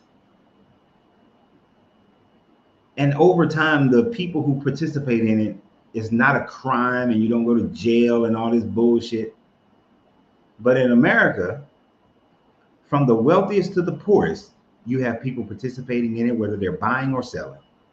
And then you have the police wasting all their hours and time and filling up jails with people who participate and with the people who participate, whether they're buying or selling. So we're wasting resources on what truly would be a victimless crime. Truly is victimless. Let me put it that way. It's victimless. Now, yes, there are always going to be that element that some people are forced into it and that sort of thing. And those are the things that we would like to deal with, that you need to deal with. But for the most part, when I was in Holland, there was no crime, no issues. There wasn't a whole bunch of problems. The biggest issue was children who were forced into the sex slave trade. Children. That was the thing that the police spent their time on, dealing with children who were being forced into it and been taken advantage of, because they weren't worried about the grown people.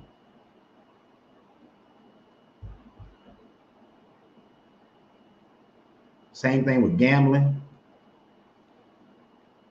Same thing. Isn't it funny that Holland doesn't have the same drug epidemic problems that we have in America, but drugs are legal there?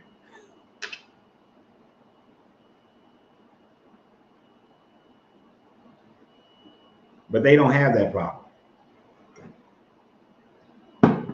You would think, I lived 3.5 years in Germany. There wasn't no DUIs going on. With all them fairs and festivals that they was having and all the drinking, I mean, these jokers would take a 15-minute beer break while they're working on the roof. But they didn't have the DUI and drinking problems that you have in America. Ain't that some shit? You got to start questioning how we do things in this country when those people don't have the same problems with the same thing. That's because America puts up this fake ass Puritan facade.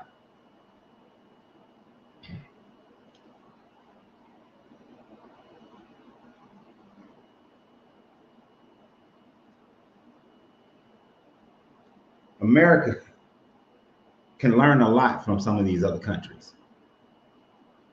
And the majority of these countries that are doing better in that sense are secular countries that are outpacing America in the number of people who are walking away from these religions.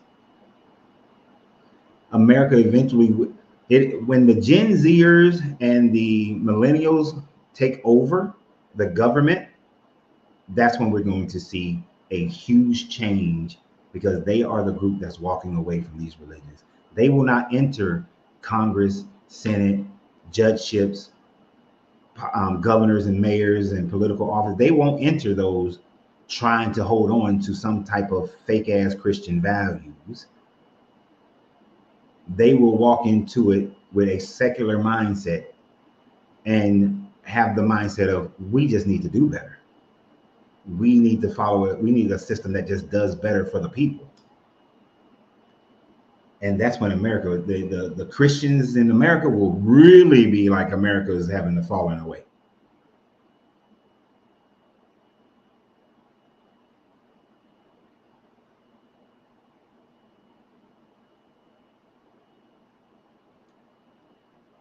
So I am thrilled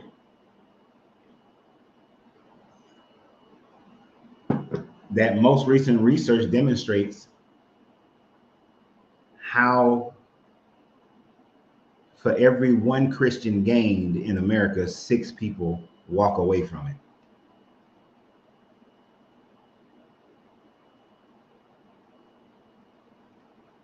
Exactly. We're supposed to be a Christian company, but got more crime. We put more of our own people in jail than any other country.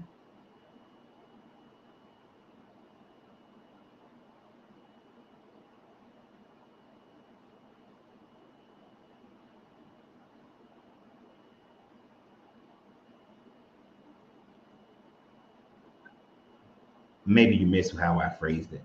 I said, that's why in the most recent Pew research, P-E-W, Pew research. So maybe you didn't hear me say that right. They surveyed 36 countries, 86,000 people in every country at minimum.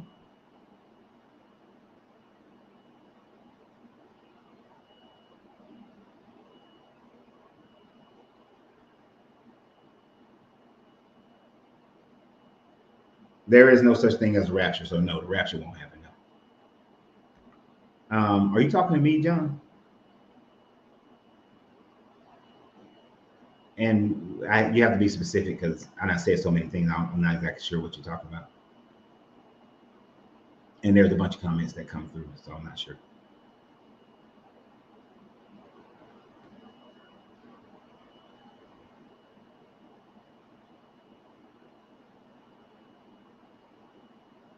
Look, I got to pick on Sean for this one. Is America the new Sodom? Sodom? Sodom? Sodom? Is it Sodom? I know what you mean. I just had to do it. Is America the new Sodom?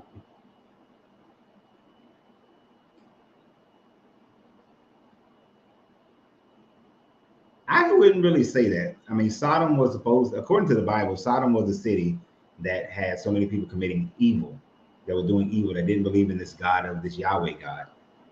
And so I wouldn't say that America is Sodom. You just say America's fake.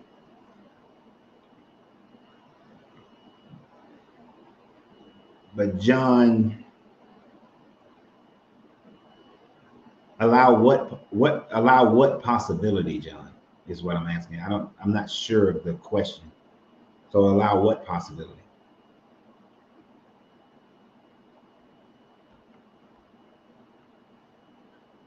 The big question is, can society operate without religion? Most assuredly. Most assuredly, society, especially in today's world, with more scientific knowledge of how things work and function, we can operate without religion very easily. This is why, think about it, what I've just been saying, you have a lot of countries that are more secular than they are religious, and they have better education, they have lower crime, all the issues we face, have higher quality of life. Most of the issues that more religious countries face, they don't face them. So certainly, yes. Society doesn't need religion. Wait a minute. A framework that allows for the past to not repeat the present circumstances when nothing will have changed by the time those kids are sworn in. A framework that allows for the past not to repeat the present circumstances when.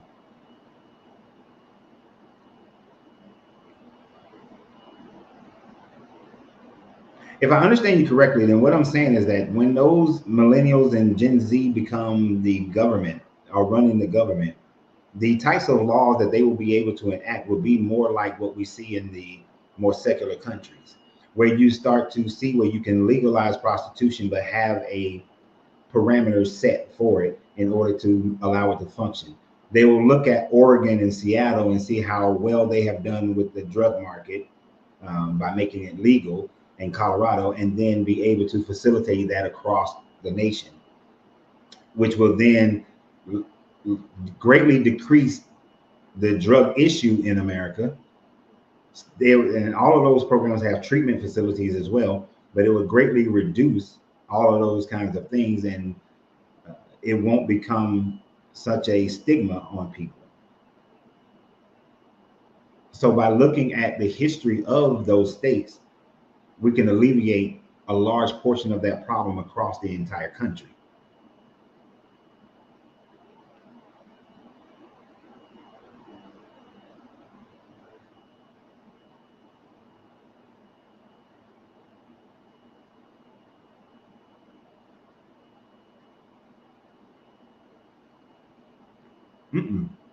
I think that as that younger we already see now the younger generations that are coming into Congress and Senate and all that, they don't really give two shits about the old guard.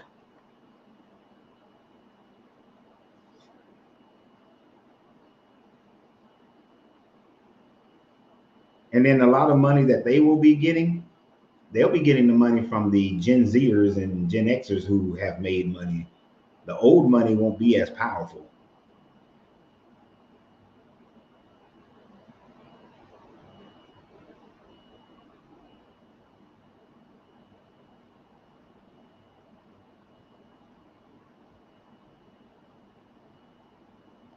And see, that advancement is attached to that money.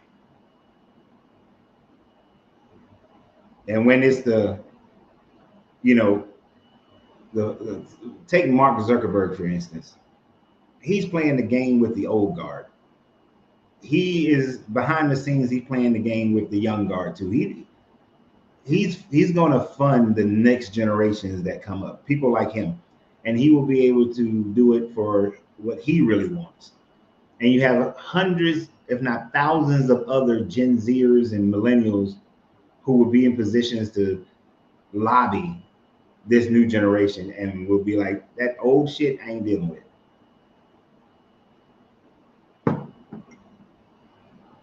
Trust me, all that weed money that's being made in a lot of these states, that's going to fund a lot of the up and coming political regime in the next 20 years.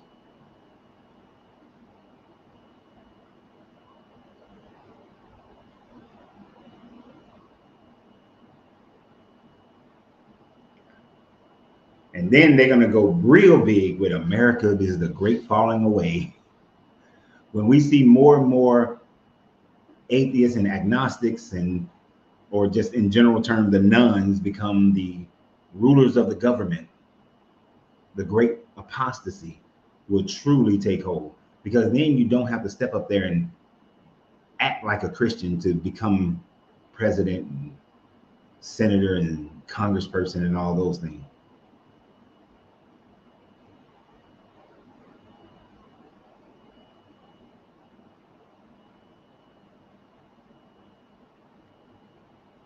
Tell me the story of when you finally left the church, your last day. There's really no story to it. It's actually more of a progression anyway. When I left from being a deacon, I just told them I wasn't going to be a deacon anymore, and it coincided with the time frame that I was getting divorced from my kid's mom, and so they really just looked at it as that. They kept in contact. I still talk to and mentor some of those pastors because they were questioning a lot of the things in the Bible. See, my walking away was a little different because I had quite a few pastors who were in private wanting to walk away themselves, but I just stopped going, and nobody really questioned me. So I had, by that time frame, maybe because of the persona that I have online of that, back then, because I've been doing this for 15 plus years, they weren't surprised. And I would question everything in the Bible studies and all that kind of stuff. So they weren't surprised at all. Hell, they probably felt relief. I felt a huge relief. It felt weird that first Sunday and that first Wednesday felt weird because my schedule was to go to those places.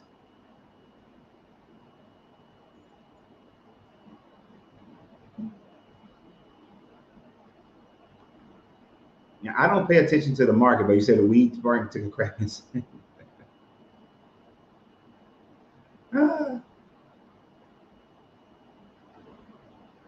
Do I believe in reincarnation? Not in the way that the Buddhist or the Hindu claim. No. Your energy goes out, your conscious energy disperses for most people, and it will be reconnected again with other like energies and possibly be born into another human, reincarnated into a plant or a goat or anything like that. No. Your energy is never destroyed. And all of that, we got to get more. We are so far away from truly understanding what the consciousness is that I need more information on what the consciousness is to make a definitive thought process on it. But just based on what we know now, your consciousness is an energy. It's a frequency. It's a vibration. And at some point, when you leave this, I don't think your consciousness stays intact. If it did stay intact in its fullness, you would know what your consciousness was before you came into this body. But we don't. And that's why people then add in, well, there are some aliens on the moon, and what the reptilians do is wipe away your memory. And so, but if you wipe away my memory, then I'm not who my consciousness is not the same.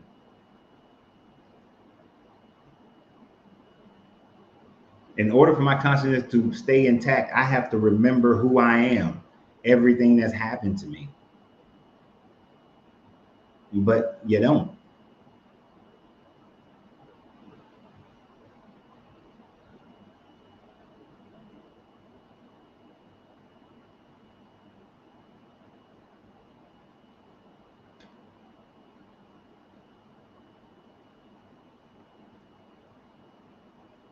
They say breathing, your breathing consciousness. I'm breathing air. I don't know about breathing consciousness. Exactly. Death is just, you're ending this experience. What happens next? Who the hell knows?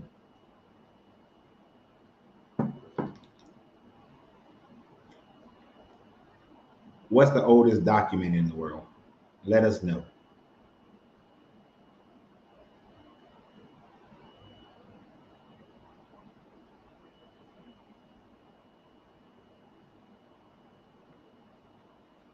It's a good question. What is your message to all those people you led to the Lord during your time of being a Christian?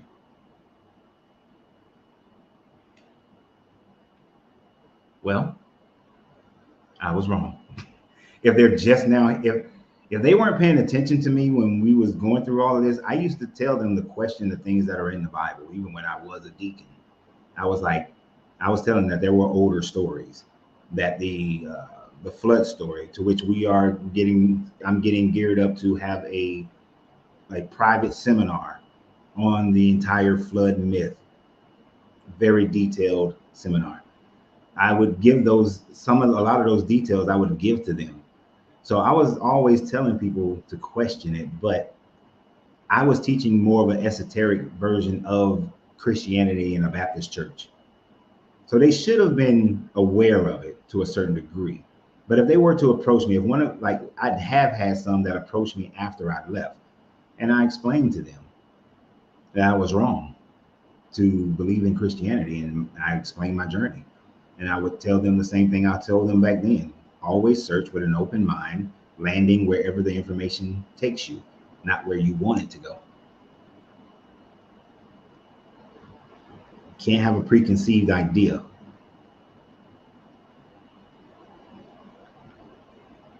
Oh, you was asking me what the oldest. I thought, people always say stuff. Hell, I don't know what the oldest document is. A document? I don't know. I mean, you have things written on stone. Would you count those as documents?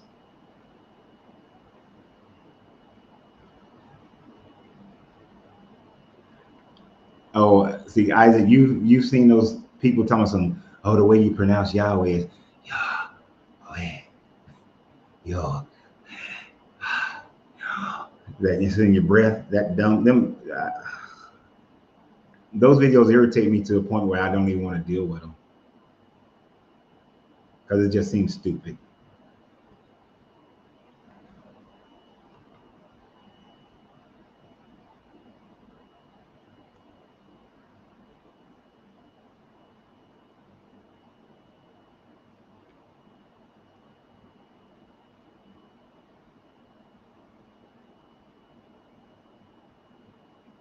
Mm.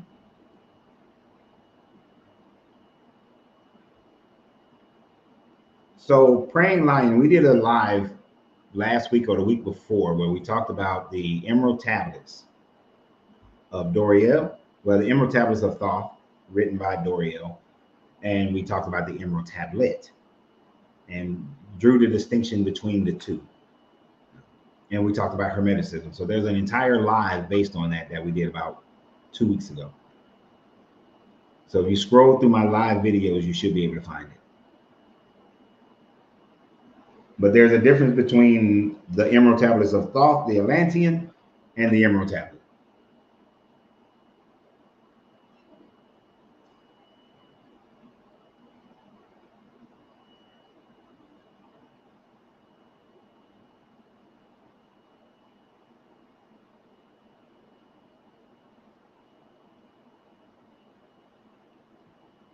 What is this?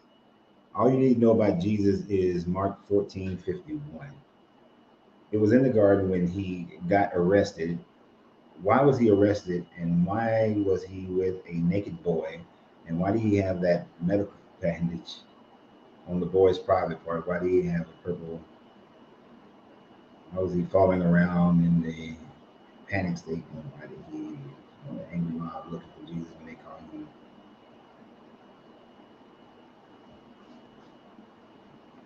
Okay, Mark 14:50. I don't recall that.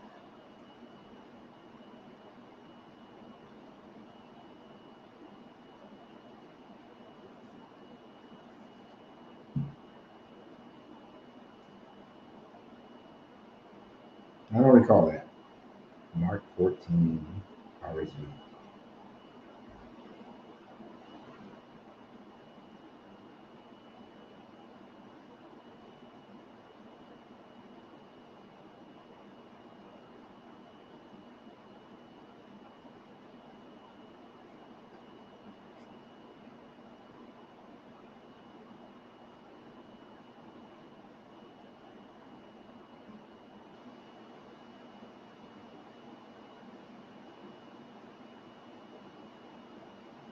Have you come to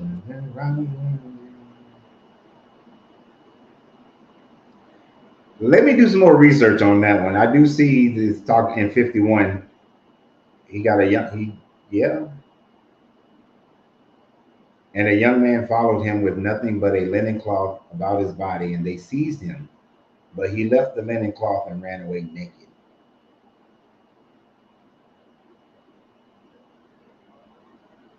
Yeah, let me do some more research on that. I forgot who said it, but that's interesting.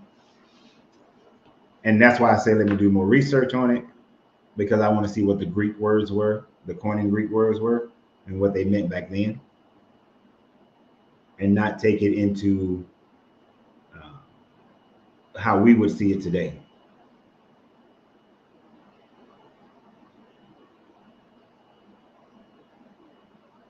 So I'll get back to you on that one.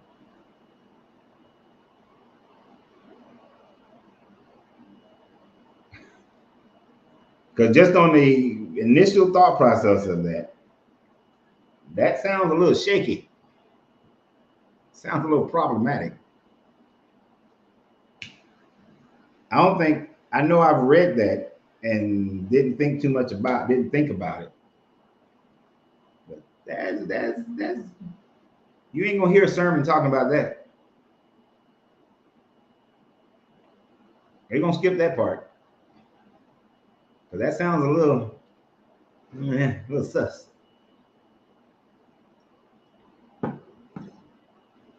I know, damn. T-Pain said the exact same thing. Right when I said it, your comment popped up. But yes, that sounds a little sus. That's why the cat. What was I watching? The Da Vinci Code? Not the Da Vinci Code. Is something. It was a television series about Da Vinci, and there was a scene where this priest, the Pope, had these little young boys in the pool, in the little pool with him. Da Vinci's Demons. That's what it's called. Da Vinci's Demons. Actually, I want to watch that again. I like Da Vinci's Demon. That was actually good.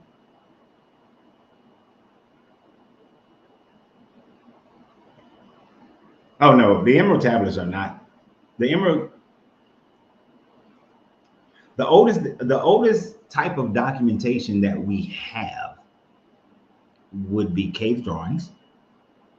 But if you're looking at tablets, the oldest tablets are going to be the cuneiform tablets, most likely. Now you have the wall drawings in Egypt, but I think the cuneiform tablets might be older than those. But the wall drawings in Göbekli Tepe are definitely older. So Göbekli Tepe and Taran Tepe, actually, the drawings in Taran Tepe will be the oldest, but they haven't been fully deciphered yet.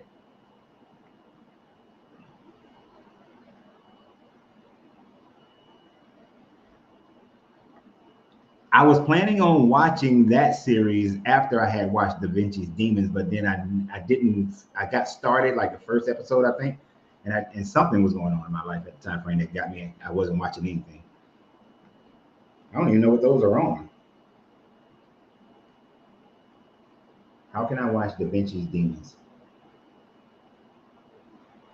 Oh, it's on Tubi and it's on Amazon, so I can watch it on Amazon. No, and Peacock. I can watch it on Peacock. So Tubi, Amazon.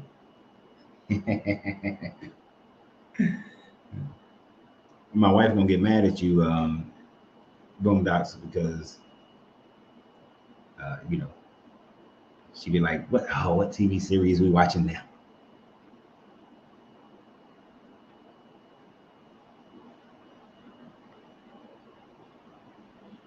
Gobekli Tepe right now they're dating it somewhere between like 8,000 and 10,000 BCE. Taran Tepe they're dating somewhere between 11,000 and 12,000 BCE.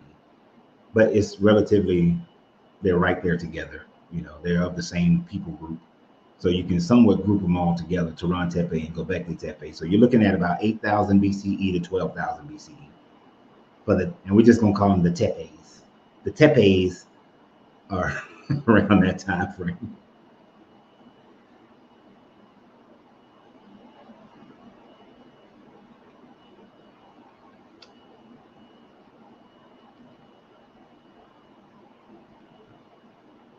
Oh, the Da Vinci Code is really, actually, I like the Da Vinci Code. Um, the first movie was about the mythological story of Jesus and Mary Magdalene actually having a baby, and Mary Magdalene was brought to brought to Europe, to France, I believe, and how they left clues and that the cup of Jesus was actually the womb of Mary Magdalene, and how if that came to light, the Catholic Church was trying to hide it and keep it dormant. But if that came to light, it would hurt the Christianity. Then the second movie was Angels and Demons, was about them trying to bring back the Illuminati, or faking that they were bringing back the Illuminati to fight to stop science from continuing. But there's a lot of old information, it's just a bunch of old conspiracy theories in Christianity. And then the last one was about stopping some disease, trying to stop from based on Dante's Divine Comedy. And then there was a series called Before the Da Vinci Code or something like that. And that was kind of like giving a prequel to how he became who he became. That one was actually really good. I actually liked that one.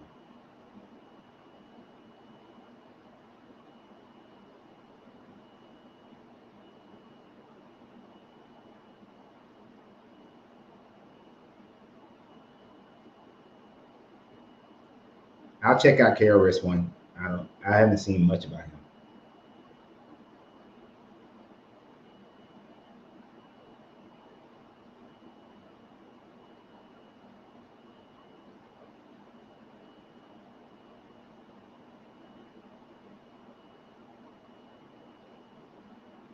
So Da Vinci Code triggered your interest in researching everything in movies? Good. And it's always interesting in what triggers us, what gets us going.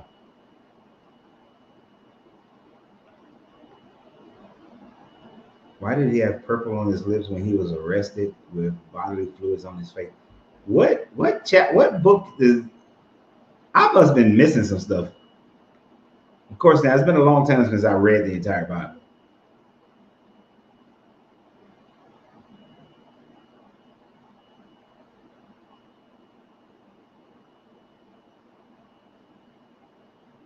Interesting. What about the Anunnaki tablets?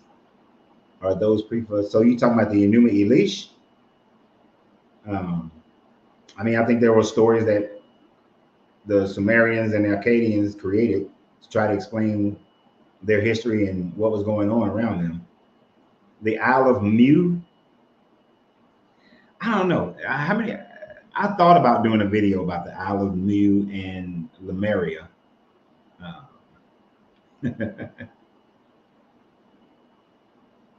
It's possible that if they exist, there's some evidence that would demonstrate that they possibly could have existed prior to the Younger Dryas flood. But then, of course, they would have been wiped out during the Younger Dryas flood. But those connections between Easter Island to this island off Japan and then the South Pacific Islands, it makes you wonder, could there have been an Isle of Mu at one time? And Lemuria, the same thing with the, how did those lemurs get to those different places? It's interesting. Okay, I'm gonna piss off some of my family members on this one. Do the Moors still have power in the US? Hell no. The Moors never had power in the US. This whole Moorish thing is, frankly, a lot of bullshit. The US, the Americas, weren't discovered by Europeans until after the Europeans came off and under the Moorish rulership. If the Moors had power in the US, there would have been more Islamic power in the Americas. But there's literally hardly any Arab power in the Americas.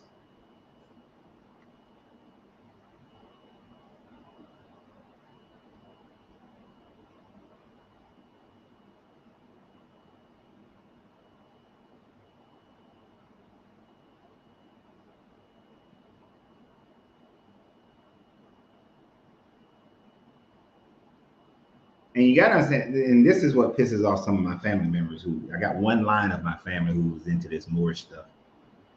And we don't talk about it anymore because I'm just not gonna deal with the stupidity of it.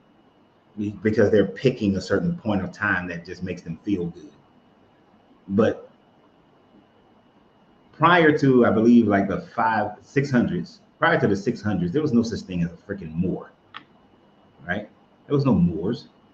And then, yes, with the Arab nation creating the Islamic nation and then them enslaving people and then those people converting to Islam and they are of brown and black skins, then conquering the Iberian Peninsula and the Italian Peninsula, yes, they elevated the society of Europe, taught them a lot of things, mathematics and hygiene and all those sorts of things, give them credit for that. But then they got their ass whooped and they went back to being the separate Arab nations that they are. They are not the black people that are in America. That's some bullshit. There's too much documentation and proof of West Africans being the primary group of people who were brought to the Americas. Were there some dark-skinned people in the Americas? Sure. But even those were separated from the Africans that were brought to the Americas, i.e. the 5 civilized tribes buying black Africans as slaves, i.e. Juneteenth is not when the last people were enslaved in America. It was actually almost a full year later on around June 14th, I believe, that they forced the last Indian tribe to stop slavery, to free their slaves. So the Moors can kick rocks the same way as everybody else.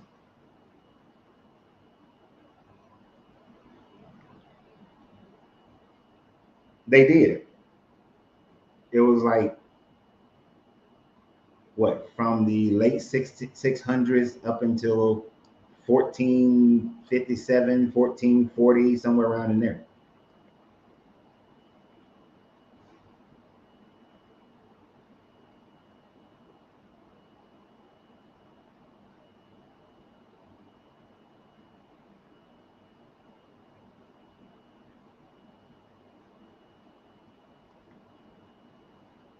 I don't think I think we don't know most of the history of the world, but I always look at history from 2 points of views: the winners and the losers, because the winners and the losers are both going to tell a different story. And it's just like in a relationship with in a relationship with a woman, you got my side of the story, you got her side of the story. There's going to be some truth on both sides, but the actual truth, you got to dig a little deeper for it, because most people don't want to deal with whatever's true and whatever's not.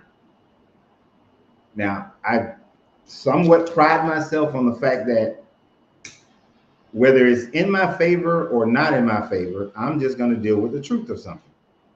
You ask me about something, I'm going to tell you the truth. It may make me look good, it may make me look bad, but whatever it is, it's just the truth.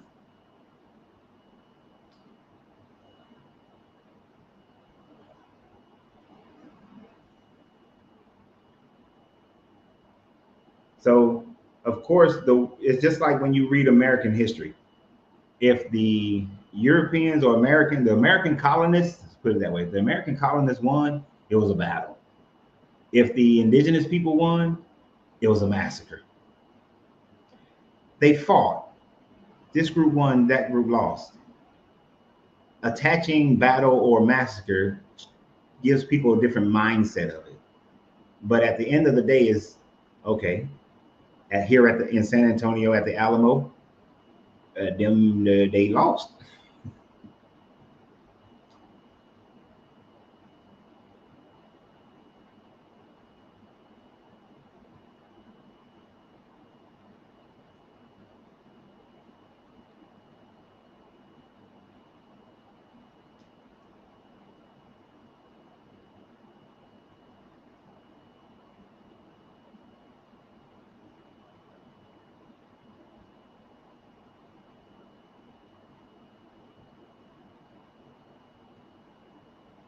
Oh, I'm just looking at something real quick.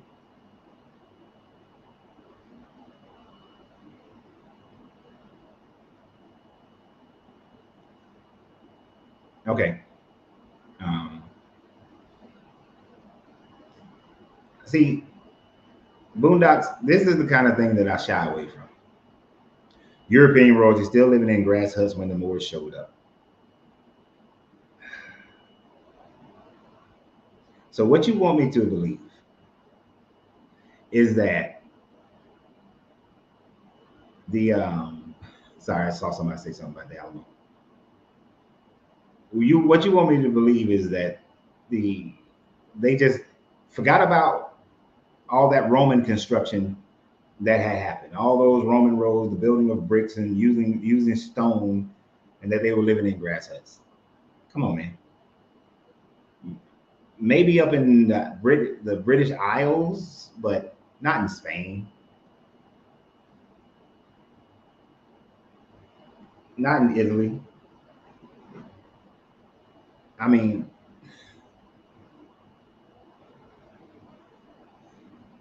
you think the Italian royalty was living in grass huts when the Moors conquered the Italian peninsula? We can't take one group. Maybe in Scotland they were, and in England they were. I think Windsor Castle was built somewhere in the 1100s, 1200s, somewhere around that time frame, which could facilitate the thought process. But I don't think they were living in grass huts before they built the castle.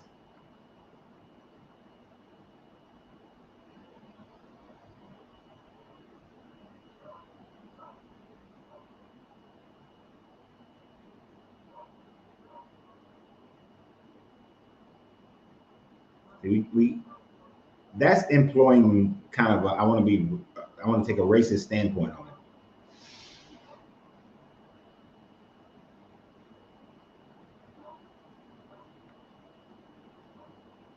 What do I think about reading it again and again in questions the word written? No.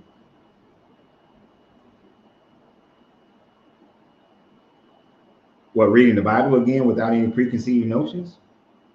I do it every time I read it. Every time we go over something, I read it without thinking. I don't read it.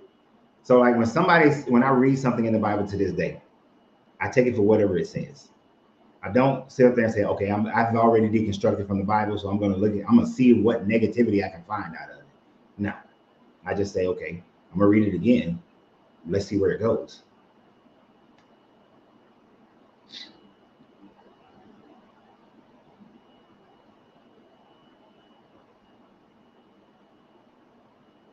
Where do you get this from? The Italians didn't show up in Iberia until after the Moors.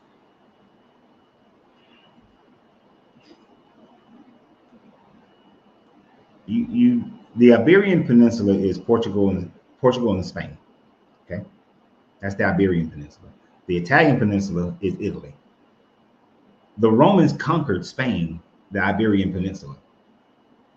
Italians had already conquered that region. So how do you get that? How do you make this kind of statement? And then the Italians didn't go back and reconquer the Iberian Peninsula. It became Spain.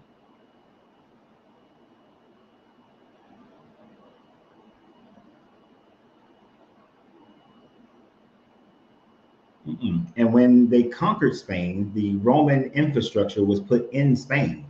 Just like when they conquered everywhere, they built their roads and then started using their concrete to build buildings and forts and all that sort of thing. That's why you can go to Spain and find coliseums. You can go to anywhere that the Romans were and you will find Roman architecture.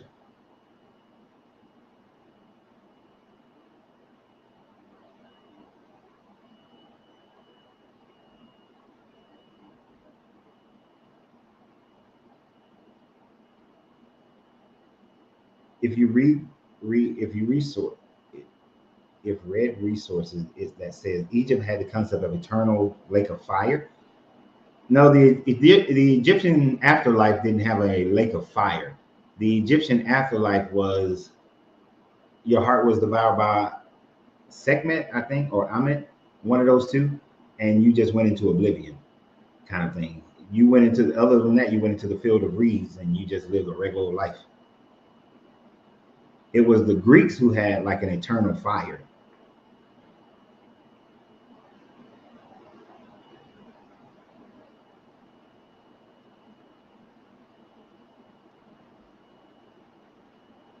I've been to many museums in Spain, and I don't recall them saying that the Moors brought the infrastructure.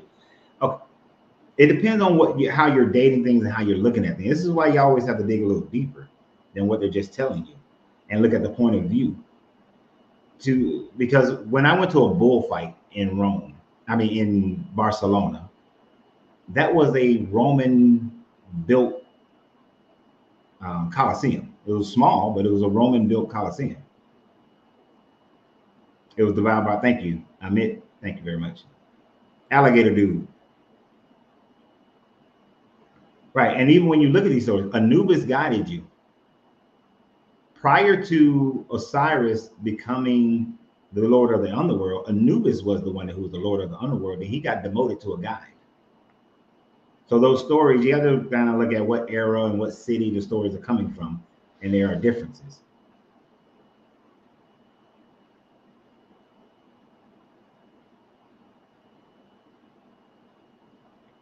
And yes, it's pretty much an execution. If your heart was heavier than a feather, you just get executed and you go into oblivion. Right? You just cease to exist.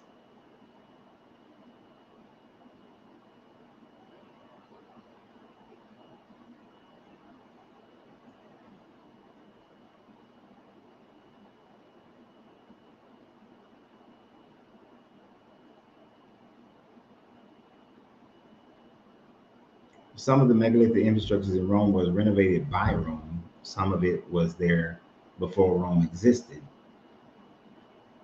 But that wouldn't make the Moors the ones who built it. I don't know. I've never heard that before. So I'm not speaking on that part of it, but it would be impossible for the Moors to have built it since there was no such thing as a Moor until what, around 600 CE. Prior to that, you had different tribal people from different nations.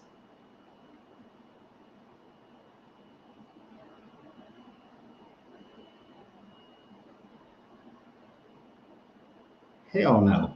I don't think that's what happens in the afterlife. No. I don't think any of these people have that have the afterlife right. The maybe the I think the closest one might be the Tibetan Buddhists with samsara. No, I'm not saying you. A lot of the people who are the Moors right people, they try to put Moors as far as doing everything. You know, oh, the Moors built the Great Wall of China. The Moors were the ones who were the Olmecs. It was the Moors who were the ones that was first in America. The Moors, the Moors, the Moors. I'm like, come on, man. So I'm not. So that's why I was saying that.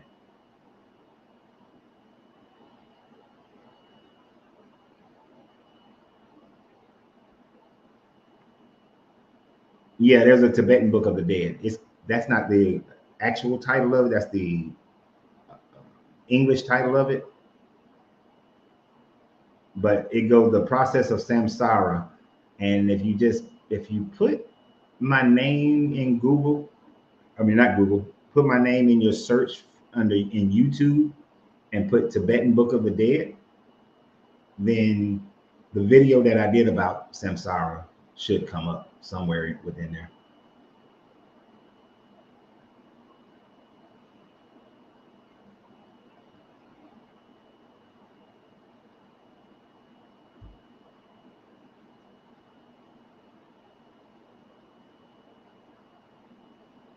But the Tibetan Book of the Dead is an interesting read.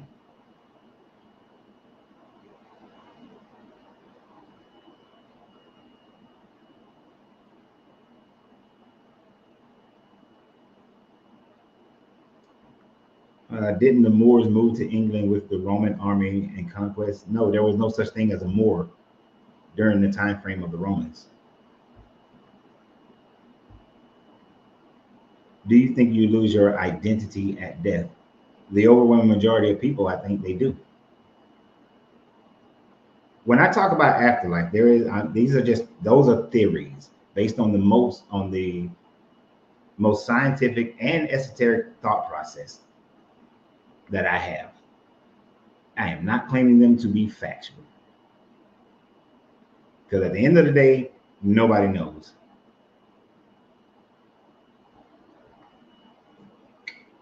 Close, about there.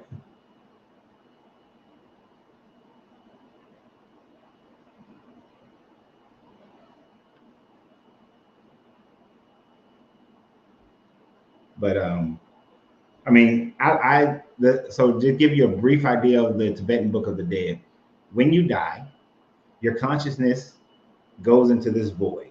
In that void, you will have the opportunity to go into what they describe the white light, which will take you into nirvana.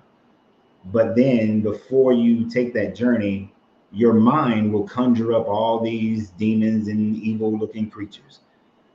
For a time, if you're afraid of them, you will submit to them for a while, which will prevent you from going into any light, and you will be kind of living like in a hellscape, being in fear.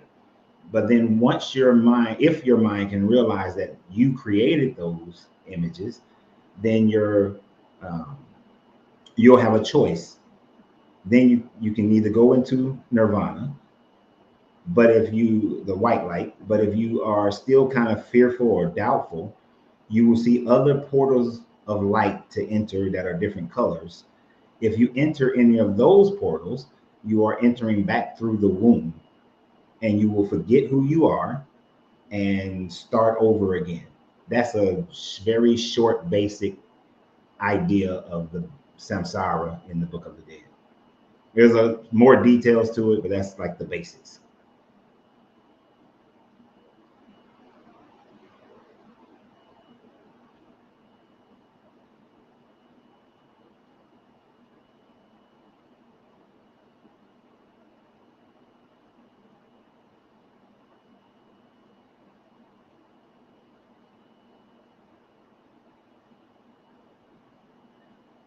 So who you pray? Well, people pray to Isus before the J was invented, which is a transliteration from Yahshua, which is Joshua.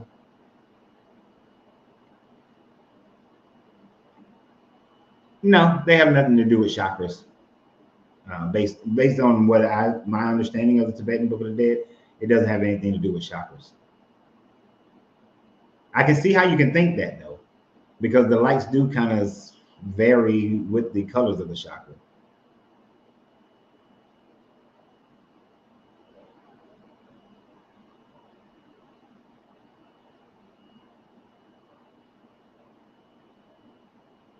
But who's to say? See, one of the problems with man's mind, and that many of us still have today, is that we focus on we are earth-centered. Out of all the universe, and there must be tons of life in the universe. There's absolutely no way that our known universe that there is no other higher forms of life than us. Who says you come back to Earth?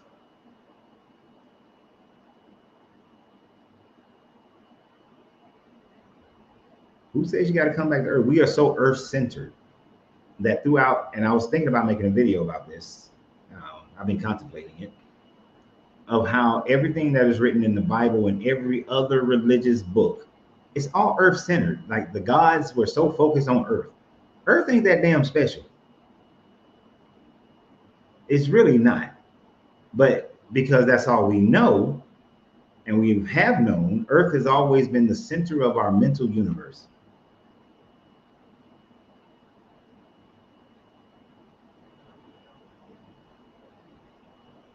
So you could, a person like myself, if I was reincarnating, coming back to a birth canal, probably gonna be a different planet because I'm not very fond of Earth.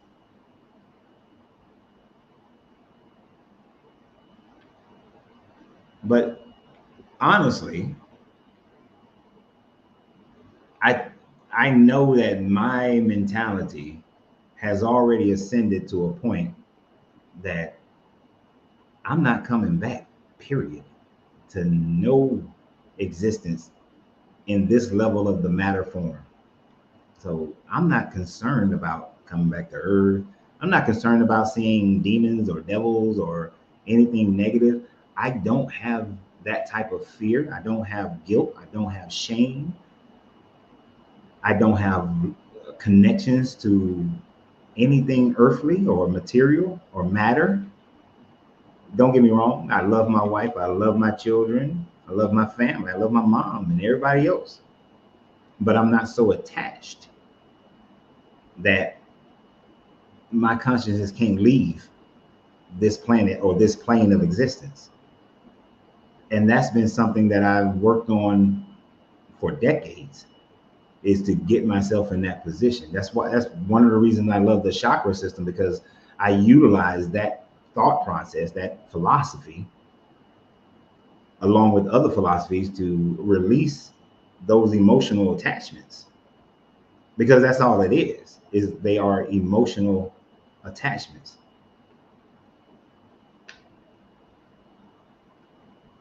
In whatever existence I go to, there will be cigars, my guy. No, but even those, that's why I do not have an addictive nature to nothing. There were times that I went 3 years without smoking a cigar because financially I had a goal that I wanted to achieve, and so I didn't smoke cigars during that time frame. Since you got Joke Steve, which, by the way, if you would like to get some of the La Angelina cigars, just contact me at masteringyou10@gmail.com, and we can ship you some cigars that my wife hand rolls. That's why they're called the La Angelinas. And look in the description and you can order the shirt.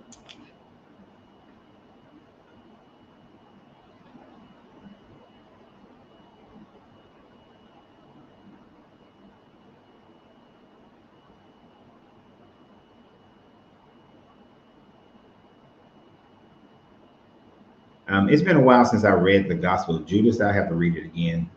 to comment on it, Jeremy. But for those who want to see what Jeremy wrote, why I responded to him.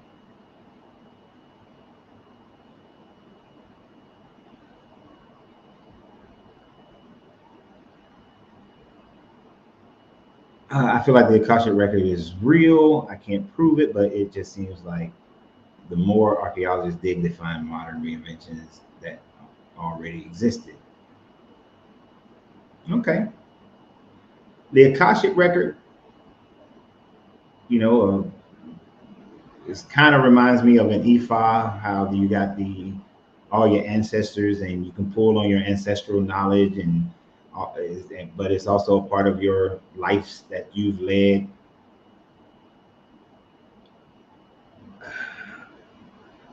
Because your consciousness because your consciousness is okay. So your consciousness also have elements of your parents, which have elements of their parents and their parents and their parents and their parents and their parents and so on and so forth. Me and two of my aunts was discussing this over the weekend of how there are attributes about me that reminds them of my dad, but I didn't really get to know my dad until I was 25, 26, somewhere around there. Environmentally, my male role model figure was my grandfather that I lived with a large portion of my adolescence. But there are attributes of me that are very similar to my father. So it wasn't until I realized that I started accepting that we carry genetically as part of our consciousness from our parents.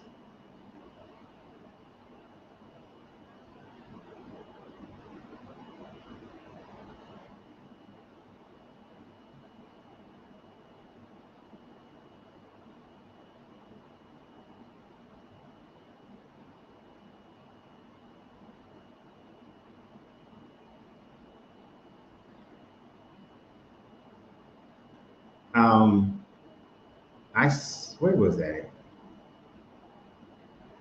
The young man that you spoke of, I've never heard of him, but I saw your other comment while I was talking. And if he's a student of Malachi York, I'm going to question some of that thought process. You know, and not to say that Malachi York was complete and 100% bullshit.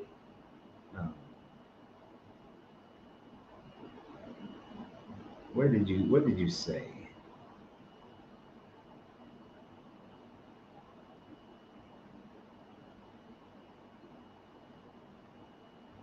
So there's a YouTuber called Young Elder, teaches about all his spiritual stuff, ascension and extraterrestrial races, and goes on to preach that hell is an actual lake of fire.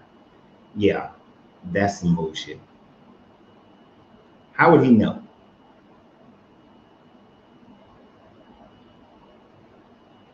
Like this, the reason why I probably wouldn't be able to create any type of organization like that is because I'm unwilling to give people a definitive answer on an afterlife. And everybody wants a definitive answer on an afterlife. I can just only tell you what I think based on what we can somewhat estimate. But we will have no proof of an afterlife.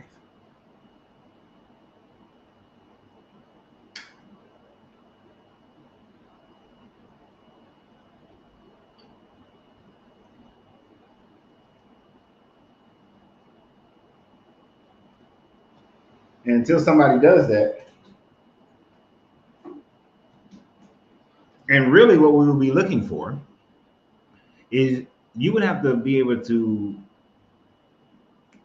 enter into another dimensional plane, find an existing consciousness in that dimensional plane that knows it came from our dimensional plane and be able to prove it.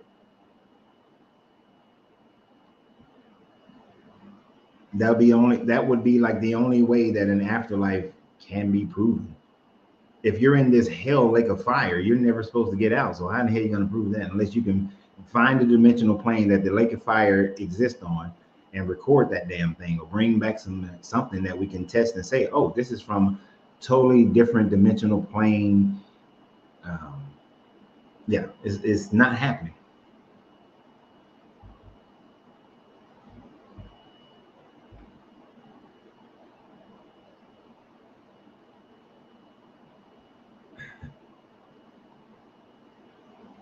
I'm not saying you should ignore it, but look at it for what it is. Where's his proof?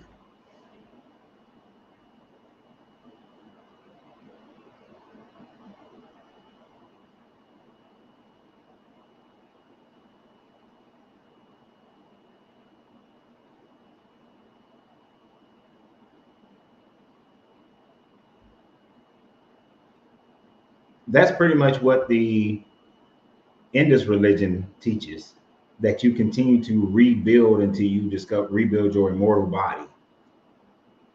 But there's no proof of that. You see what I'm saying? Like all those things, you can take Solomon's rebuilding the temple as a metaphor, and you can start to extrapolate different esoteric thought processes to it from other religions or other philosophies. But all of them are just guesswork.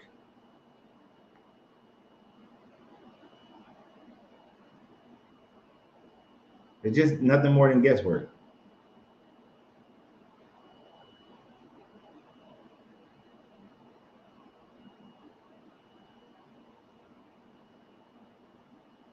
Him saying that he's seen hell is the same way these Christians say that they went to heaven or they went to hell.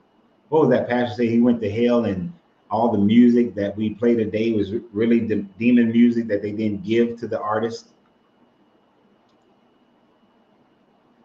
And he comes back with no, and that's just somebody telling you, oh, this was my experience and I saw it and I did it. Okay, let me put it like this. Let's see.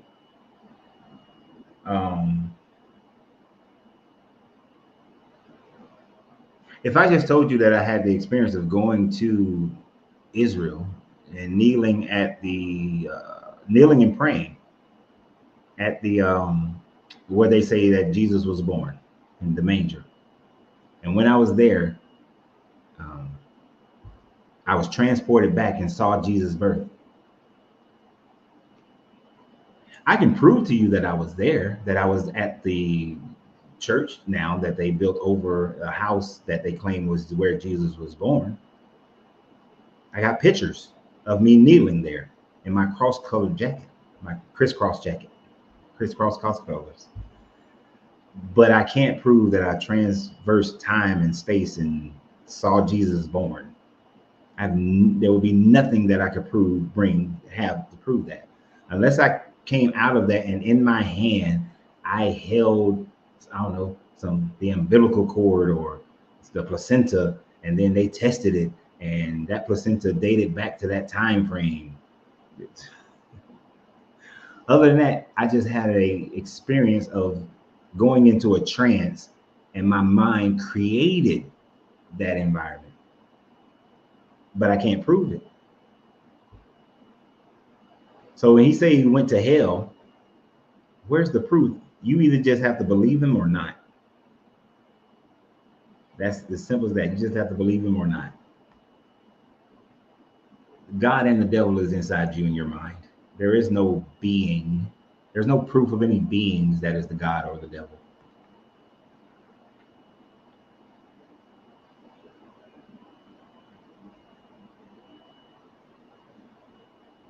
These are just, I'm going to look inward before I look outward. But all these writings are people looking outward. A lot of us still get caught up looking outward. Even in the Hermetics, when it talks about the all, to a certain degree, it kind of creates a religious God. And there is where I differ with the Hermetic teachings of the all. Because a deity, a creative force that has this consciousness of good, evil, no. If there is a creative consciousness, then it would have to be beyond any descriptions that we could give it. And the fact of the matter is, we never be able to prove it. because everything within the mind of the all would be inside the mind of the all, and therefore never be able to prove what's on the outside of the mind of the all. So the all is just an idea, a theory.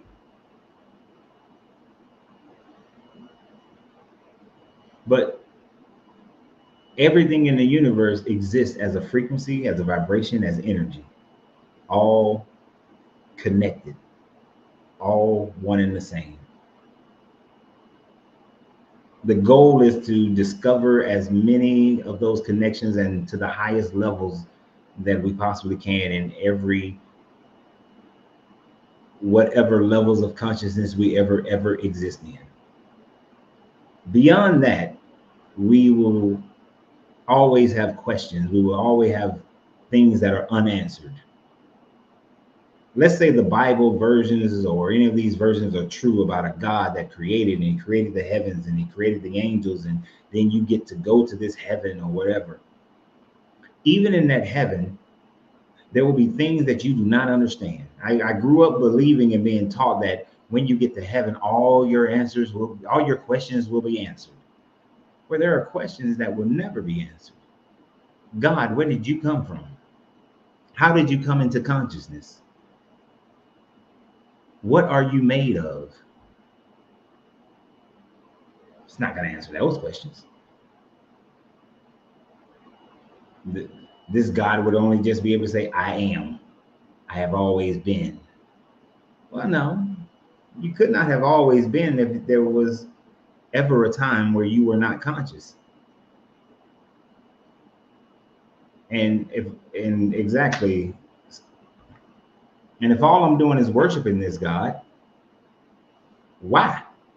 That's my first question. Why do you have a need, first of all? If you are God, the creator of all things, why does need push you to do things? If you are God, then nothing would cause you to do anything other than this fact of you just doing it for the sake of doing it.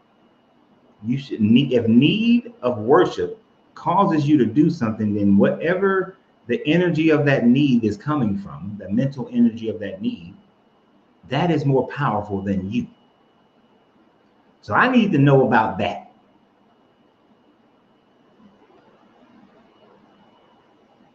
So what is that? Because that's more powerful than you. Because you need me to worship you 24/7. No. That's more powerful.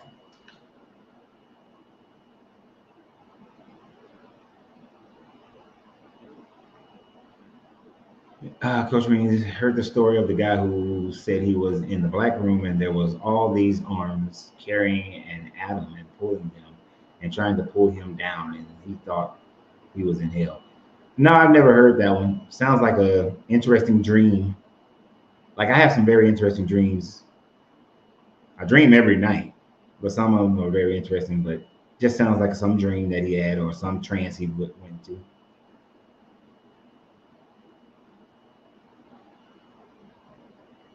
Can humans evolve from the worship gene? Yeah, you just decide. I don't think there's a worship gene. I've heard the stories about a worship gene being put in man, infused in man, all these sorts of things. But if there was a worship gene, then I wouldn't be able to decide that I'm not going to worship anything. Because logically, if anything requires worship, then it is not worthy of worship because it has a requirement. It's lacking something.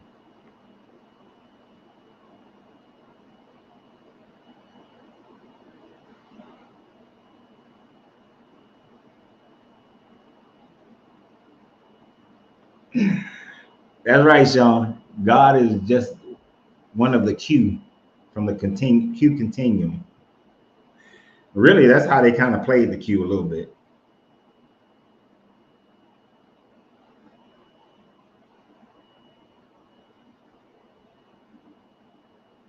But it has been 2 hours and 35 minutes. We are well over time. My cigar has been gone for at least 15, 20 minutes. So we are well over time. So I appreciate you guys. For everybody who supports the channel that way, thank you very much. Thank you very, very much. To everyone who goes and buys a shirt, thank you very much. The link is in the description of pretty much every video for where you can get the different shirts from and mugs and everything else. So I thank you guys for being here.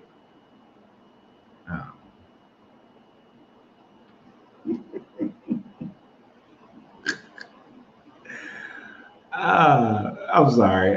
This comment popped up, so I gotta say, God don't need us to worship him. If God didn't need us to worship him, then we wouldn't be worshiping him in heaven, because that then would not be heaven. So he needs that worship.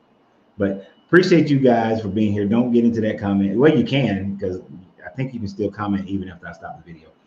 But y'all have a great night. And always remember, you have to free yourself to be yourself, because your greatness is not negotiable. Oh, there will not be a live tomorrow. There will not be a live tomorrow. I will post that there will not be a live tomorrow. Got a prearranged engagement tomorrow, so there won't be one tomorrow.